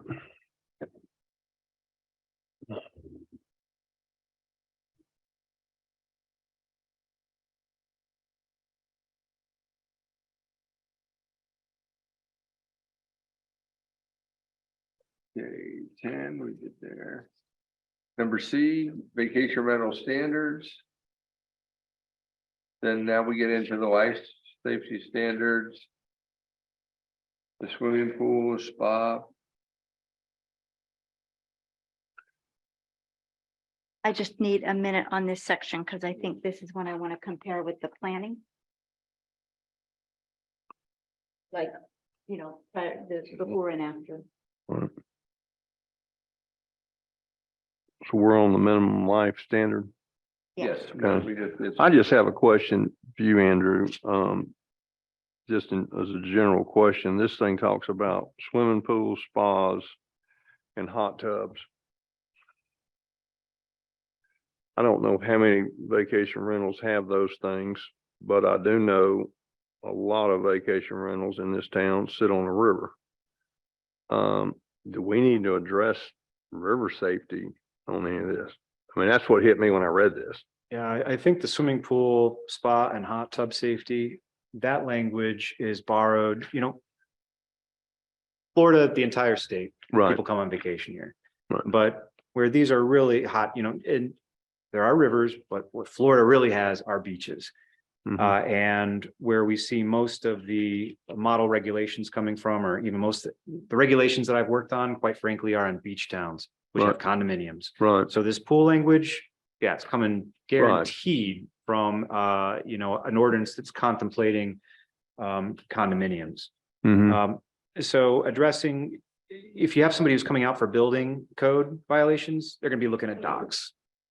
We Okay. could say something about that, or just leave it to the building code to come out there and look at the dock, because that's gonna be part of the property and they're gonna have to. Okay. So if you Okay. want to make the swimming pools go away, that's fine. They're still going to be coming out there and looking at the No, pool. I don't necessarily want it to go away. I was just, when I read this, it just triggered in my mind, do we need to say anything about rivers? I mean, I don't know how you'd even address it. I think it's understood as far, if we're talking Right. about docks and structures, that's gonna be part of the inspection. Sure. So there's that. Now, with the swimming pools and so far, how you want to go about that, that's requiring compliance with the current code. A lot of pools might have been constructed in the 80s, the Mhm. 90s, and that's not going to have the same thing. So, it depends on if you want them to be up to date, not up to date. I haven't heard a lot of controversy about that. Maybe it is controversial, Yeah. but that could come out no matter what. The pools, spas, and hot tubs are going to get inspected. Right. So do they really need to be updated to the Residential Swimming Pool and Safety Act? I don't know. That's probably a really good question for an inspector. Right. And, we could modify that based on building inspector says. Okay. But it is a regulation that we do see out there, so I included it. Okay. I don't think that we need something specific that I'm aware of to rivers. I don't live on the river though. Right. But I do know that the docks would be getting inspected, and I think that would probably be the biggest thing, right? We don't want somebody walking out there No, and falling through a yeah, plank correct, yeah. that's rotted away. Absolutely. That, to me, the docks would be part of your building inspection, any kind of dock, bridge, whatever. That's got to be maintained because of just somebody falling through it. And so I get that. Now, it's all registered with me, and it was just like, I don't know how you even do something like that. Like you say, you talk about the beach. I don't know how you regulate that. I mean, you can't. Pretty much, I think what you'd be looking there is keeping the boardwalks or anything in Mhm. access, and any kind of beach access, stairs or anything. Okay. They'd be looking at the stairs, because typically there's Sure. that sort of, that access point. All right. I guess I would just say about swimming pools, I see here it says comply with current standards of set forth in Florida chapter 515. And in looking at that, it's pretty detailed as far as alarms and fences and barriers and things that have to happen. So when that's inspected, I'm assuming everything from that would be like essentially a checklist for the inspector, right? Yes. So there's not a lot listed here, but there sure is a lot in the state statute when it comes right down to it. Right. And again, that's a policy question of how far do you want to go? Do you want to require compliance with that is up to date, or compliance, back in the 1980s? How far do you want to go into the swimming pools? I don't know if that's something that there's pushback on or not pushback on. But that's purely a policy choice that you all can make. Okay.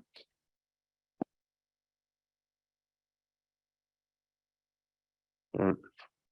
I'm good with that. I don't know if y'all are, but I am.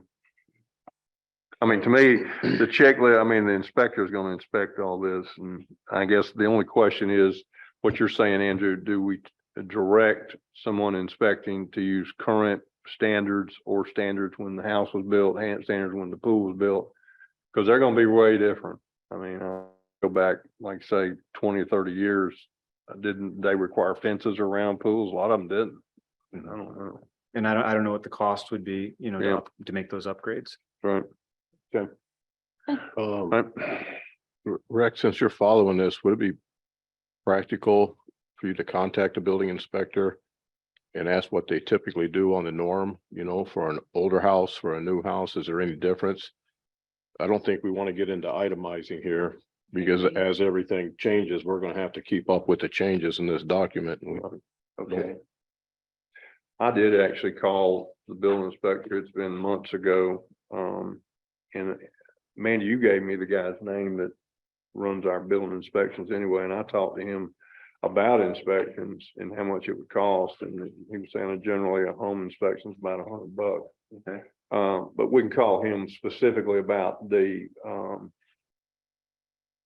about the pools and the spas and all that. Right. Okay. And especially the if they typically do it at current standards or if they do it as built standards. Wow. You know, so we stay in line with what the norm is. Okay. And that's, Yeah, and I think safety around these, when you have people coming into, people with young kids and they're on the vacation, and they're coming into a house that they're unfamiliar with, and then there's the pool. I think that, you know, when we think about safety of something like short-term rentals, pools is certainly right, important. exactly. It's a mess. Okay. Okay, B, smoke and carbon monoxide detection systems.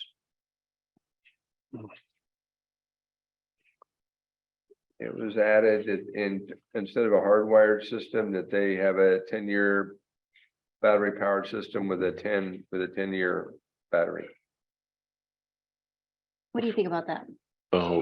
What I, My only concern with it is that if the power goes out in the house and they've got a hardwired system, it's not going to work.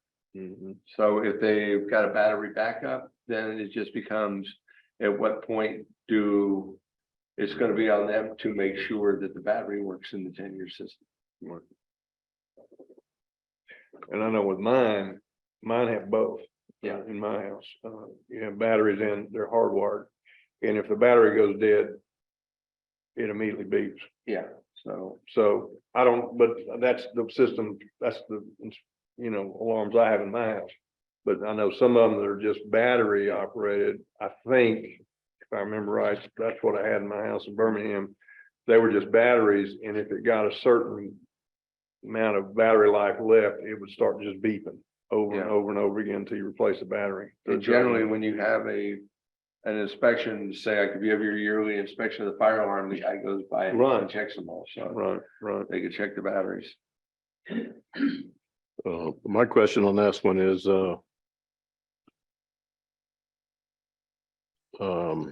I forgot all the definitions of what short-term rentals fall under as far as, I know they're not motels, hotels, but whatever they fall under. Transient lodging. Transient lodging. Right.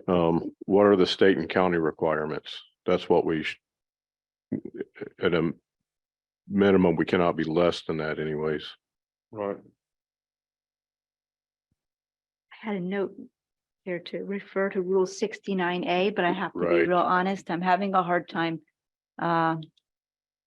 I have to look it up because I don't remember what it refers to Right. without.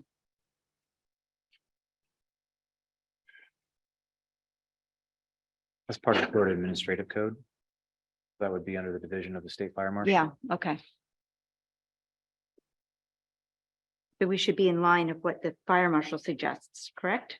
Right. Right.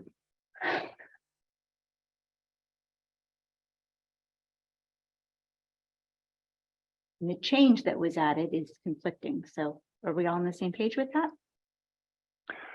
Yeah, so we need to find out what the state, what the process for Dunnellon or for Marion County, and then, For transient lodging. yeah. For transient lodging. and then make sure we're in line with that. Yeah, I can just see that, you know, like I say, take an older home, they're not hardwired, you're gonna have to spend the money. And if a battery one will suffice, you know, I'm good with it, but Right. again, I agree with you. If that's, we gotta look, see what the inspector Right, says. right. Yeah, Ultimately too, if that's sufficient, for the city, a lot of this stuff can go away because it's all gonna be part of that fire inspection, because you're doing the Exactly. annual fire inspections. see, that's what we've got all this written in here, and once you have a fire inspection, It should all be inspected. this ought to be in the inspection, right. and so repeating it here like fire extinguishers, I mean, It they're not just gonna makes pass this fire cumbersome, extinguishers. right? Yeah, if it's Right. not, you know, somewhere in, you know, where it's readily marked and you can find it and all that kind of stuff, so. Yeah, don't see the need to repeat everything in this. Right, You know, other than one paragraph, comply with whatever, right, unless you have The thoughts. reason for the language is just to get a certain minimal, everybody on the same standard because Right. of when you're looking from, a variety of years mhm, back, certain Okay, things. sure, that, okay. some communities want to have a standard, okay, fire alarms are gonna be done this way, right. but ultimately, yeah, that's the duty of the fire department, and we can take that out. Right, right. That's all up to you. Do you think Okay. keeping it in helps the short-term rental owners? Well, I guess we'll have it on checklists and That's what I was thinking, the and checklist, right? applications, so it might not be as necessary to have it here for them. And it depends on what comes back, from the county when you Yeah. find that, but Okay. Okay. these are. Yeah, I think the checklist is gonna be much easier for somebody to go through. Oh, absolutely. If you just hand them a checklist and let them go through it. Right, And that'll address like details about where, because I know there was a lot of talk at planning about where these fire extinguishers would be. But you're Mhm. saying that once we get in touch with the fire marshal and ask these questions, that those Mhm. kinds of things should be clarified as well. correct. Exactly. And the reason too, that you do see them in the codes is for that reason. I think that some communities really are worried about that safety, or they've had issues with it, so they put it in the code just for someone to read. And it's redundant, but it's redundant by design. Gotcha. So, again, that's however you all want to go with. Apparently, there's a little bit of homework to do, but, Sure. we can, I'll tell you, depends on what you find. Rex, when you get a hold of the fire inspector and the building inspector, these kind of questions we ought to ask, what do y'all recommend for smoke alarms, OT, CO2, detectors, and that kind of stuff. What do you recommend? What is required, for residency, and what is required for short-term rental? Right. And all that. Okay. Because again, I think if it's in the checklist they're going through, and again, maybe we can eliminate some of it, but I agree with you on, but let's make sure we get the minimum standard they want. One other thing you can do in addition to that, you do require that certain safety information be provided. And if you don't want to have it in the ordinance, like some communities, that's just something that would be required to be in the pamphlets. We could add a requirement in there. Right. And so then it's handed out, to each of these, anybody who rents, they're going to see it in the pamphlet. Okay, well, here's where we have fire extinguishers, here's where Right. we have, Good point. smoke alarms, et cetera. That's where I know I rent a lot of houses when Kathy and I travel, and a lot of times they have pamphlets, booklets, whatever, and they tell you where, how to get out of the house, where the fire extinguishers are, and all that kind of stuff. And to me, that's extremely important for somebody who doesn't live there.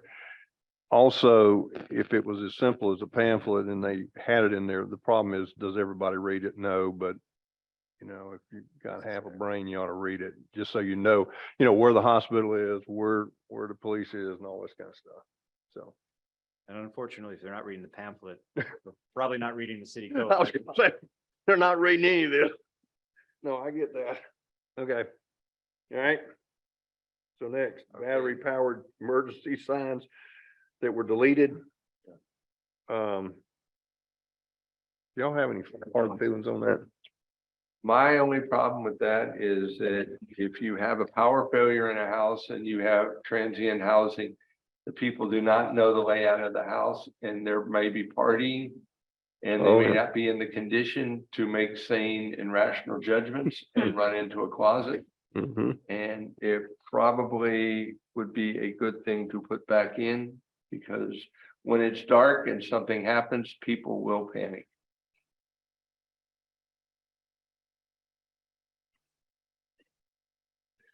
Okay.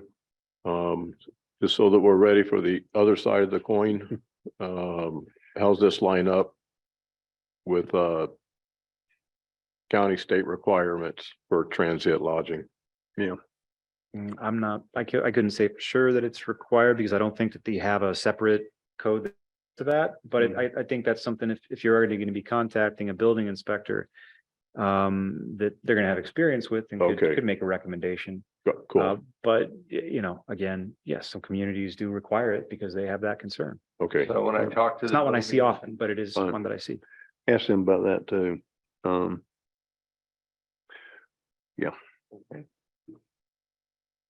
I agree. Don't get me wrong. I just want to be ready for the folks that don't agree. Oh, no. I know what you're saying. Yeah, and I definitely heard the argument like, well, exit lighting in a house, the door's right over there, but I do think that there's cause for concern that these are not, that these are businesses and these are not people who are living in these houses on the regular. Mhm.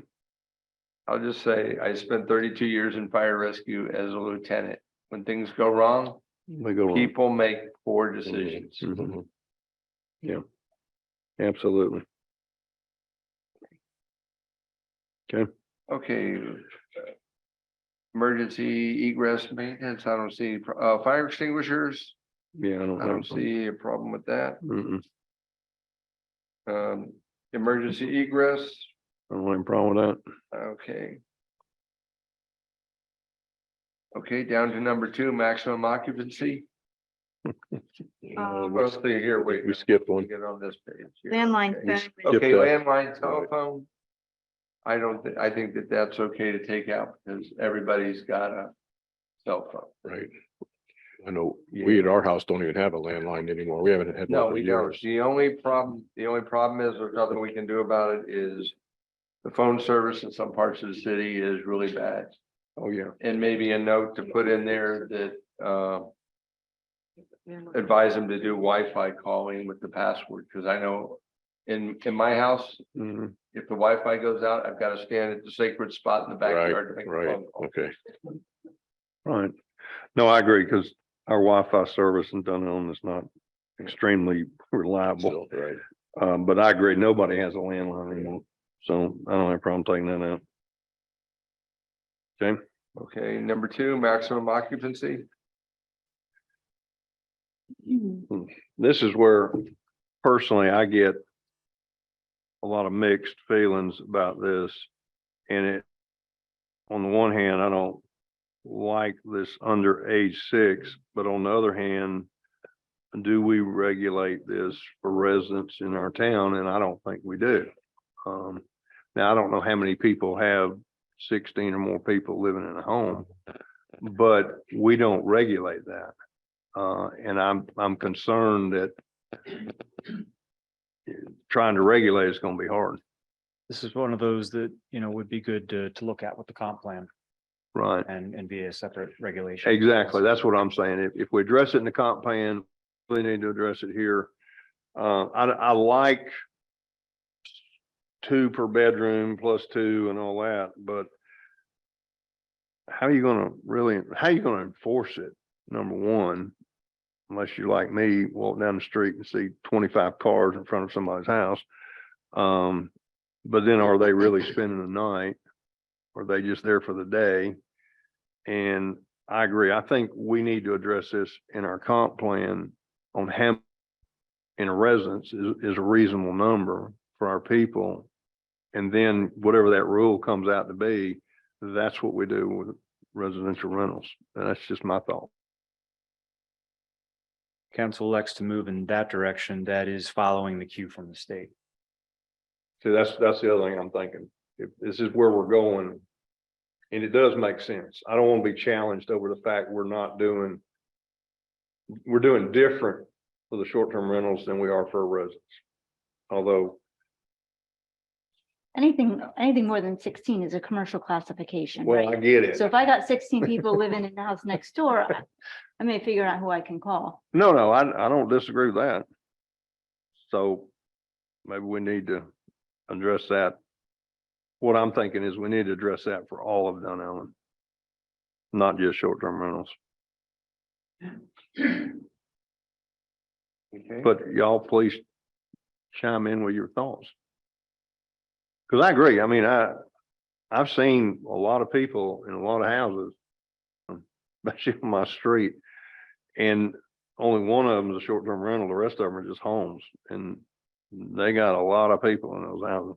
But that's just life. So what do we say? To leave it just as it is for right now until we see what the state's gonna do? Well, I would say not until we see what the state's gonna do, but maybe what we can do, with our comprehensive plan, which again is years Okay. out. It's not fast, Right, but right. um, So are we suggesting that we would Just leave this like it is. leave it like it is, 2 per bedroom plus 2, max 16 persons? And, children under 6, will not be included in the calculation of the max occupancy. Yeah. if you look at children under 4 are not included.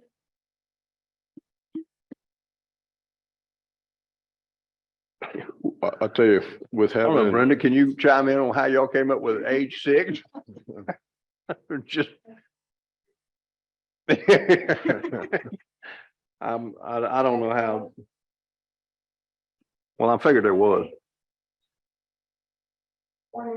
Okay. okay. Mm, I'd say we just leave it like it is until we find something better. Right, or if we find out that it's really an issue, Right. we come back and take a look at it. Yeah. mean- Generally, I can't imagine that we're talking about many homes that are gonna have 16 people spending the night. But when you have college kids come down here for spring break, they can put 16 people in one bedroom. So, you never know. Just for clarification, council, when you're talking about leaving it as it is, are you talking about leaving it in the ordinance or removing it and then addressing it, via comprehensive legislation, in the future? I think the consensus is that leaving it as it is may be the safest while we work to address it in the comprehensive plan. Okay. But we're open to what you think. I think, that depends. That becomes a policy decision. I think that's one of those areas where, you've seen some controversy that, was brought up. I think, you've had some objections to it. And it's just a matter of, and certainly occupancy is addressed across the board in other ordinances. We've also seen the state saying, no, you can't do that anymore. And we have issues with Fair Housing Act, which really should not apply here. And so the question is to remove it, see if there's a problem, I guess you have 3 options. One is to leave it as is in the ordinance. Mhm. That's an area that can cause some controversy, may or may not. You can leave it in here. You could remove it, wait and see how the registration process goes, and then add it back in at a later date if you're continuing to have a problem.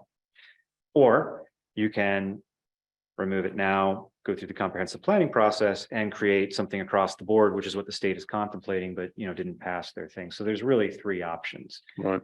One of the things that I would advise, one of the things I think that a lot of cities do is, and I'm not saying this is happening here by any means, but some cities have a tendency to overregulate. And there's a lot of value there is some value, I think, to a wait and see type of thing where, hey, you're already making a lot of changes. If this registration process doesn't fix some of the things that might come along with occupancy, well, it's very easy to add it back in. It takes 2 readings, Right. really 3, because it's got to go to planning first. They would look at it. So you have, essentially, it takes a month to put it back in. So if it's one of those things that's causing the short-term rental people a lot of heartburn, yeah, you could take it out and you could see and then put it back in, or you could go with it as it is. You have a lot of options here. Does, Mandy, I don't know this, so I'm gonna ask a dumb question, but does our comprehensive plan say anything about residential occupancy maximums, number of people in a home or anything like that?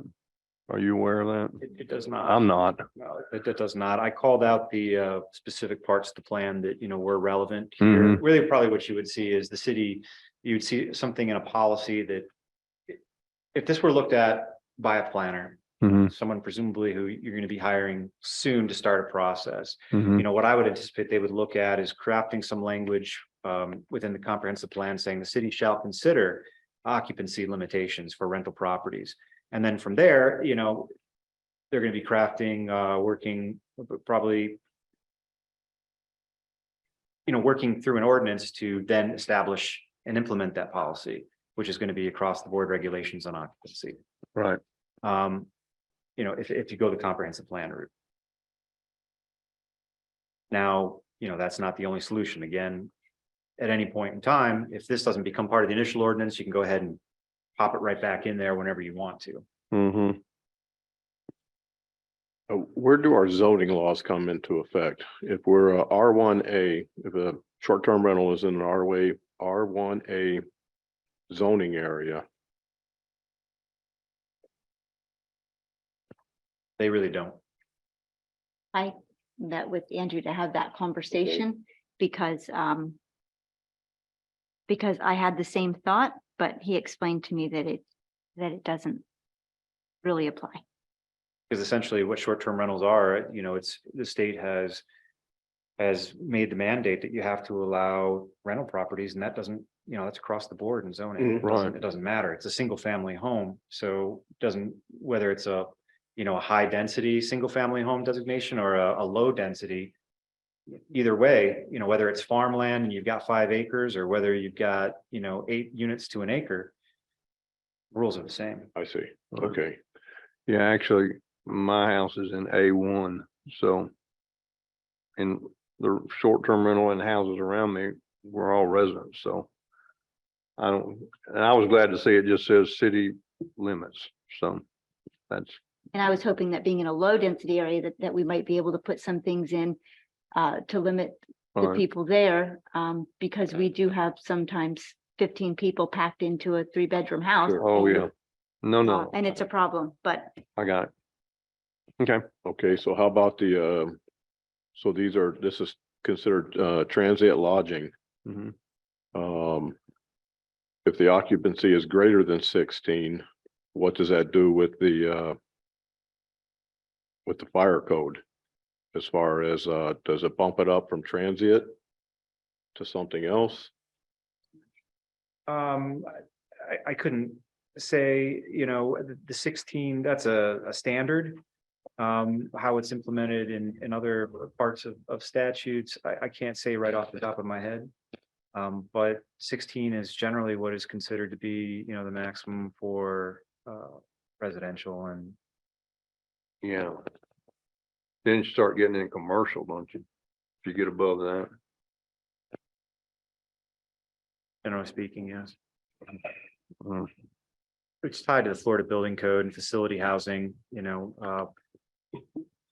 but Florida Building Code doesn't apply to single family homes Right. when it comes to occupancy. Mhm. So I will tell you where you have seen some lawsuits and so forth, they are related to occupancy. Things like Marco Island and so forth do not regulate occupancy for that reason. Mhm. And Fair Housing Act gets a little tricky. So, hence the idea with some options of really focusing and honing in on that to craft something that's very, very specific. In case there's a problem. Right.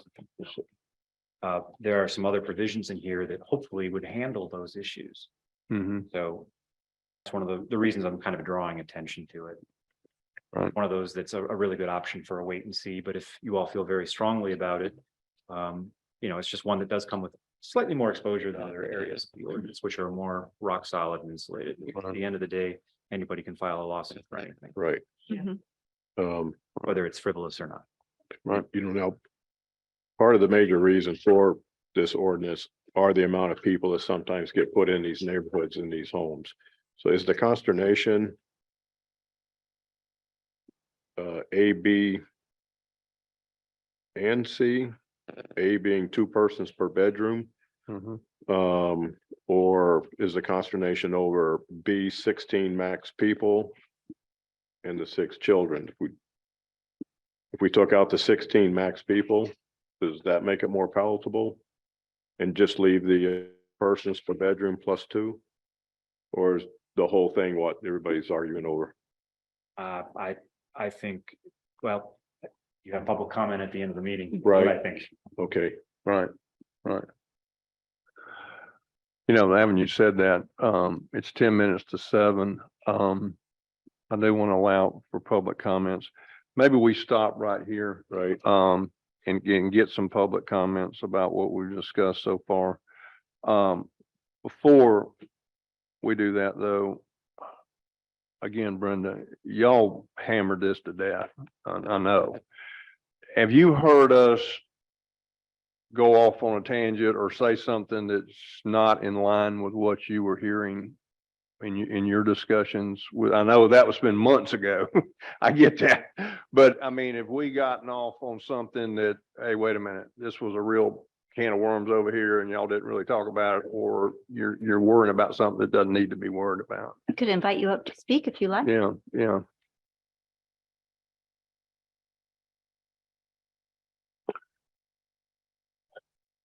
Brenda Giarville, 11661 Camp Drive.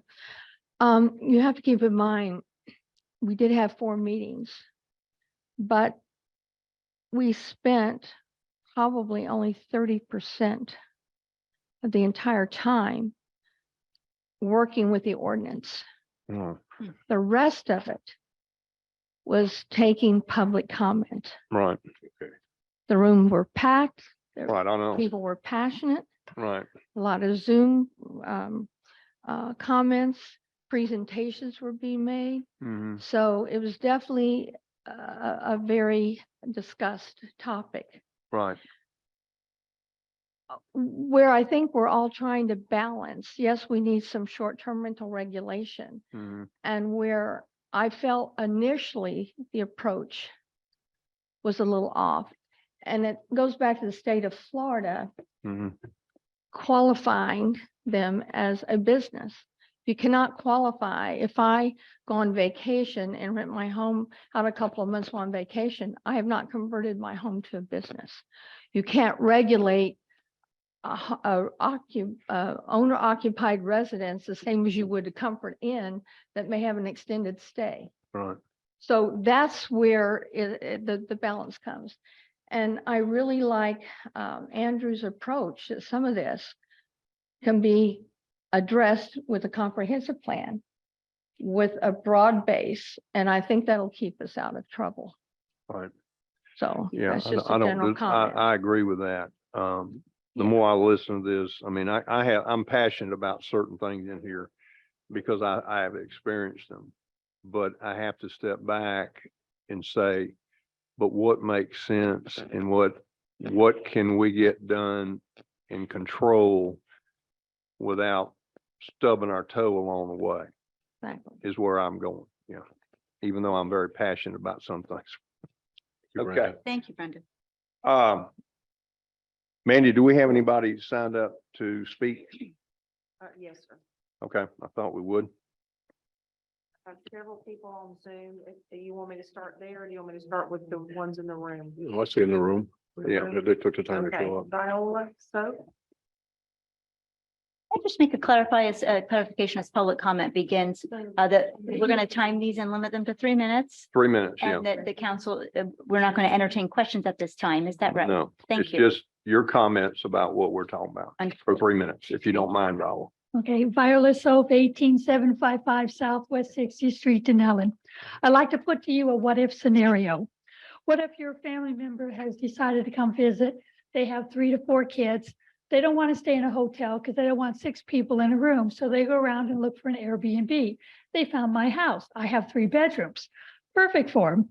So they fill out the forms. They do everything that Airbnb requires. They send me the notification. Now I'm going to call them and say, thank you for renting. However, I need to know your full name, your date of birth, your driver's license number, and anybody else that's financially obligated, plus your car tag, by the way. Now, if that happened to you, would you be a little offended that I asked you for this personal information? But wait, there's more. Now, I need to know if you've ever been arrested as a sex offender. I need to know if you've dealt with human trafficking. I need to know if you're a drug dealer. Has any member in your party been one of these people? Now I bet you're really offended. That is that I accused you of such things. And when you ask me why, the first thing I'm going to say is because our council, your family member, has demanded this. Followed by no more than 3 cars in the driveway, no more than 8 people are allowed in the house, no parties of any kind because you might have a noise problem or drugs. No additional people are allowed to visit just in case you might have a party. Only members of your family are allowed to stay in the house. Please review the pages in the manual to show you where my house, where my parking is, where my neighbors' fences are. And also you need to read the regulations on the state regarding alligators and wildlife. That's a requirement. You better read that part. The days the trash are going to be put out. Check the evacuation route. I put a sign on the door. Hopefully you can find the door. How do you think your family would feel for me telling them how to live and behave in a house, plus what they have to read and do? Now put yourself in this position.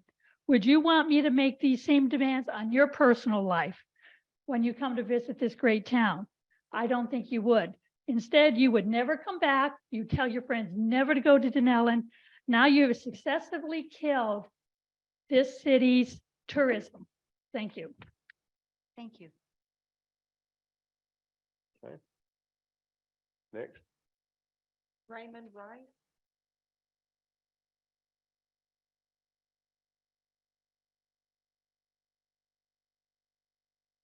Raymond Rice, 11760 Cherokee Circle, Dunnellon.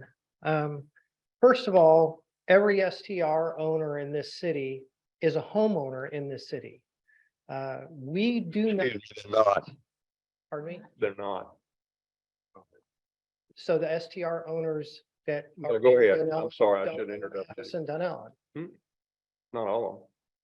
Yes, go ahead. Point of order, we will not. Okay, I'm Okay. sorry. Reverse. So for the homeowners that have a home in Dunnellon, STR owners, we don't want to rent to parties. That's, you wouldn't want that in your own home. We don't want it in our home. In the 8 years that I've owned my house, I've had one complaint from my neighbor who I became very good friends with because they were lighting off fireworks. And we called them and they stopped. I'm sorry that you had such a bad experience with the STR owner. That's a bad apple. We don't want those. It sounds though that most everything that's in this ordinance is already in an ordinance or a law in one form or another, other than the registration. I have no problem operating a registered business with the city. I think it's expected that as a business owner that you follow the proper business protocols. The problem that I see is if we create this document and it basically is about STR owners, and as an example, the fire inspection, if other businesses weren't expected to live up to the ordinances that are on theirs, but ours are going to be enforced, that opens it up to litigation that you are over-regulating just us. I think that is a point of concern.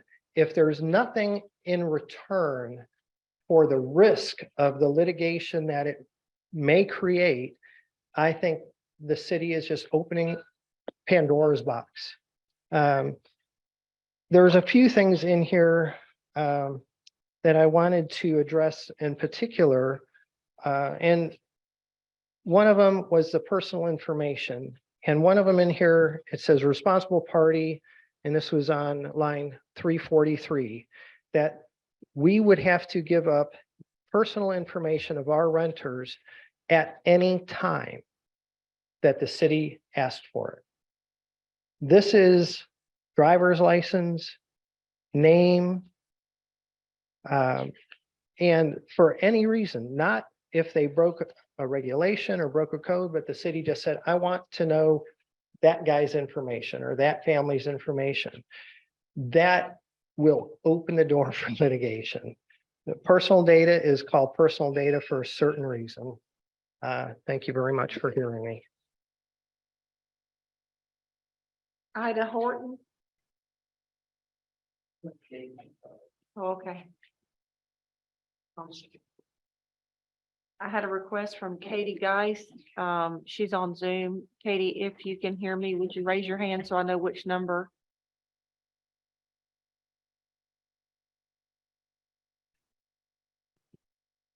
Or is it *9? Raise your hand if you're on the phone. All right, we'll go ahead and go with Amber Serena. She's on Zoom. And Katie, if you hear me, I think you have to press *9 to raise your hand. Amber? Yes, can you hear me?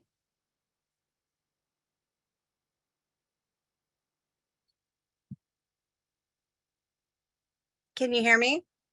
Yes, ma'am. Hi, Amber Serena, 11426 Southwest Hendricks Drive. So I just wanted to address what the mayor's talking about in reference to his text message to me the other day. He specifically asked if I just want to be clear when I'm going back through the text from him. So it reads from him, hope you are well. Just wanted you to know your tenants over the weekend were a bit loud one night. Also, your current tenants were loud last night. Could you please ask them to please hold the noise down at night? Thanks. I put quiet hours are posted. Okay, he says. Should I go down and remind them of this or will you tell them? And then I put the quiet hours that are posted 9 p.m. to 8 a.m. I did not feel that I needed to express further what my private discussions were with my tenants. Okay.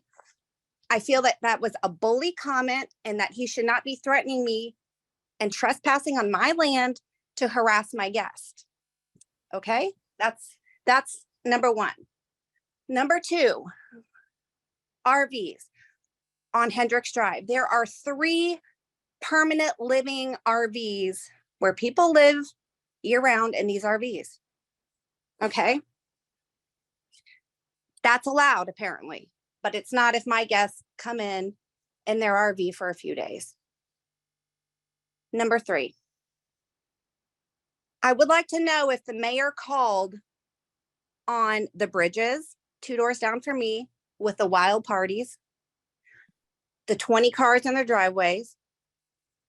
Every weekend there is a party at the end of our little river with a permanent structure set up where there's a party, music going on every weekend from our neighbors. Does he call on them? I don't think so. Did he call on Dave Hendricks next door to me who just had a big party over Memorial Day weekend? No, I don't think so. This is a personal vendetta. I have been doing this since 2013, well before he ever decided to build a home and move here. I have a meeting with a very large law firm tomorrow, and I am left with no other recourse than to take this to a lawsuit. I'm not going to be personally harassed and singled out, and I live in an agricultural neighborhood, not to mention. So if RVs are allowed, so be it. I'm okay with it. I'm not complaining about it. I'm not complaining that my neighbors are always throwing parties and loud music. That's what they do. I don't allow it. I have my hours posted. I am not going to be harassed. That's all I have to say.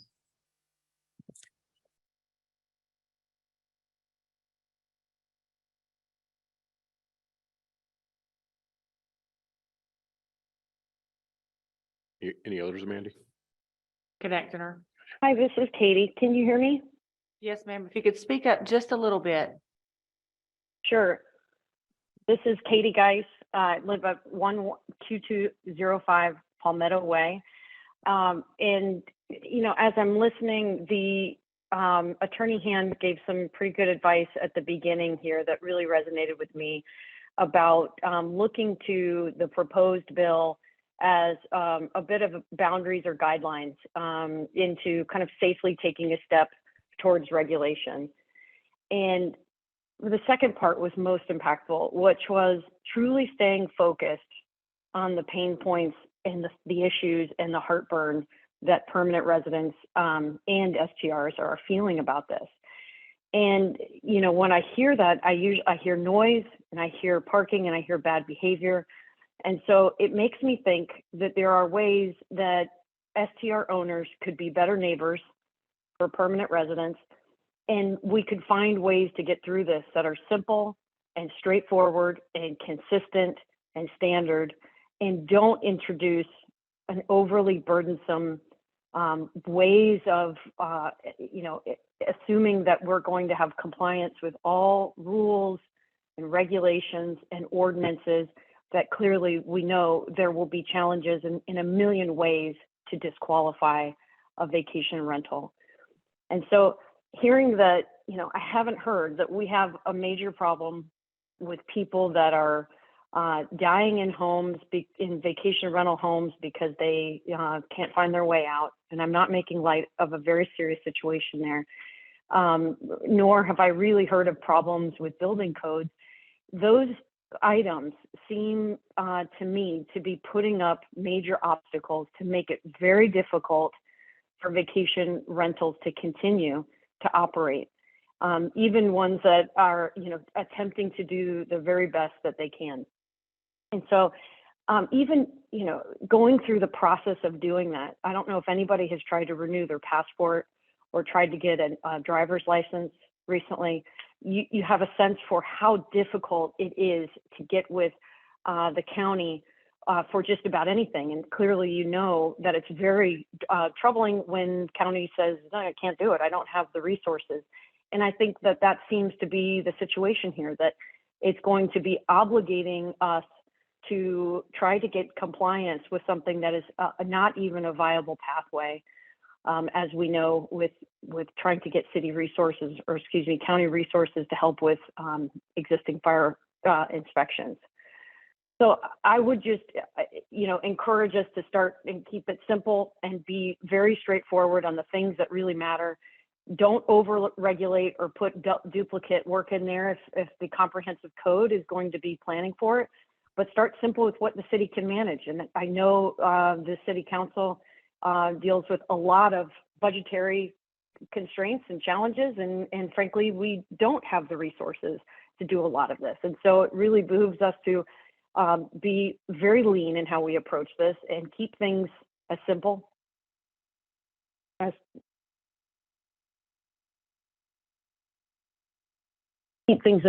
possible. Thank you for your time.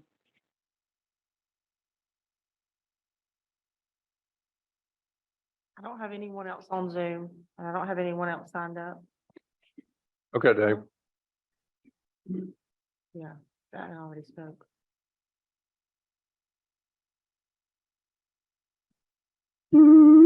Hi, good afternoon. I'm Dave Porter. I live at 11835 East Blue Cove Drive in Dunnellon. The ordinance that was originally proposed for short-term rentals is consistent with more than 50 cities in the state of Florida. It's predominantly replicates a lot of state laws and rules.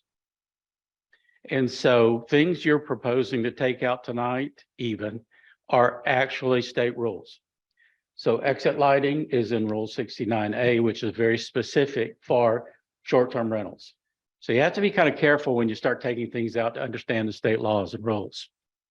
I think that the short-term rental ordinance is to protect the safety of the people that rent and to protect the residents.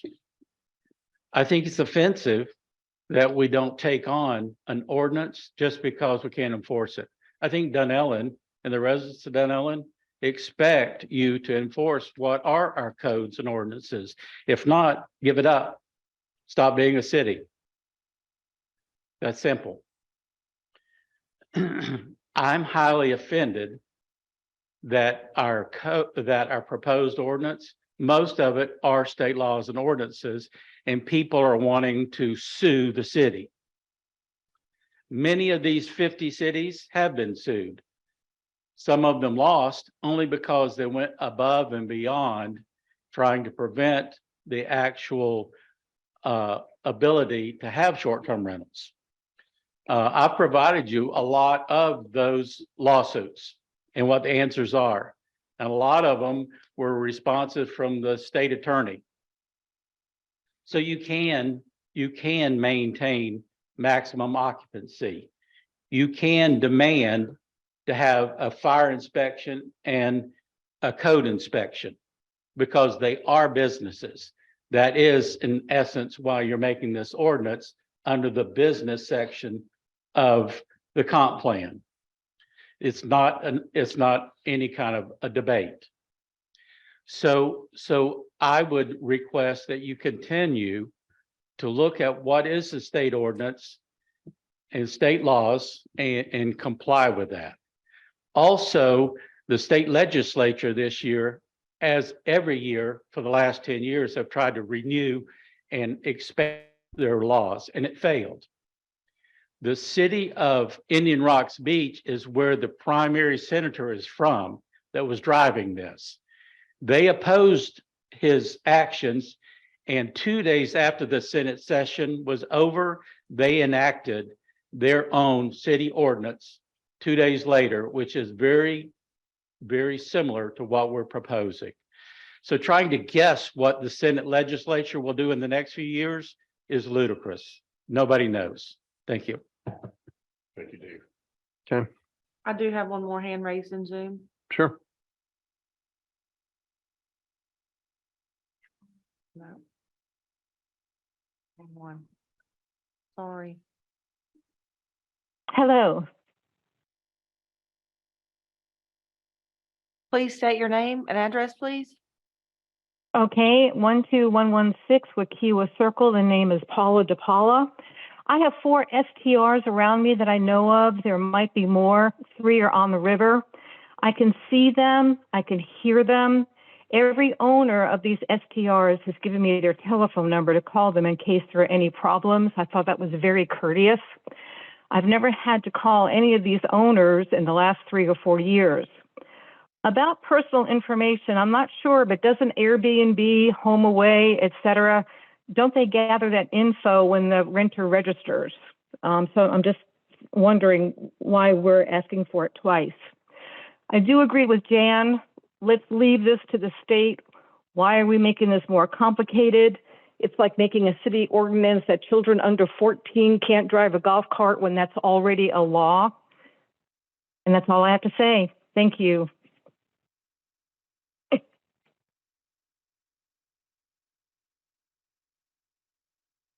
Anyone else?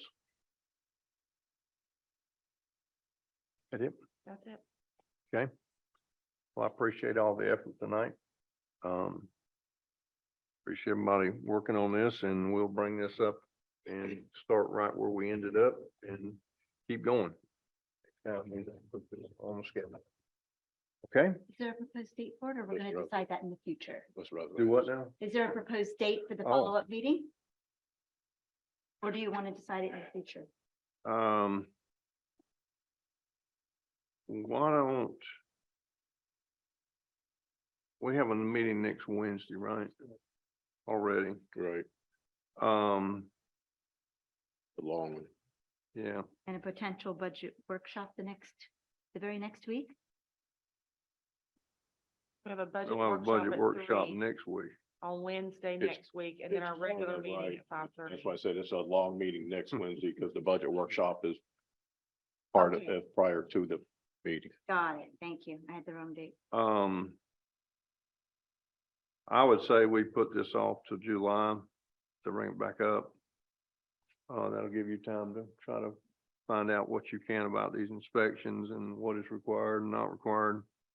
Because we already have a meeting on the 3rd, I believe. Yes, Yes? and we have a meeting on the 12th.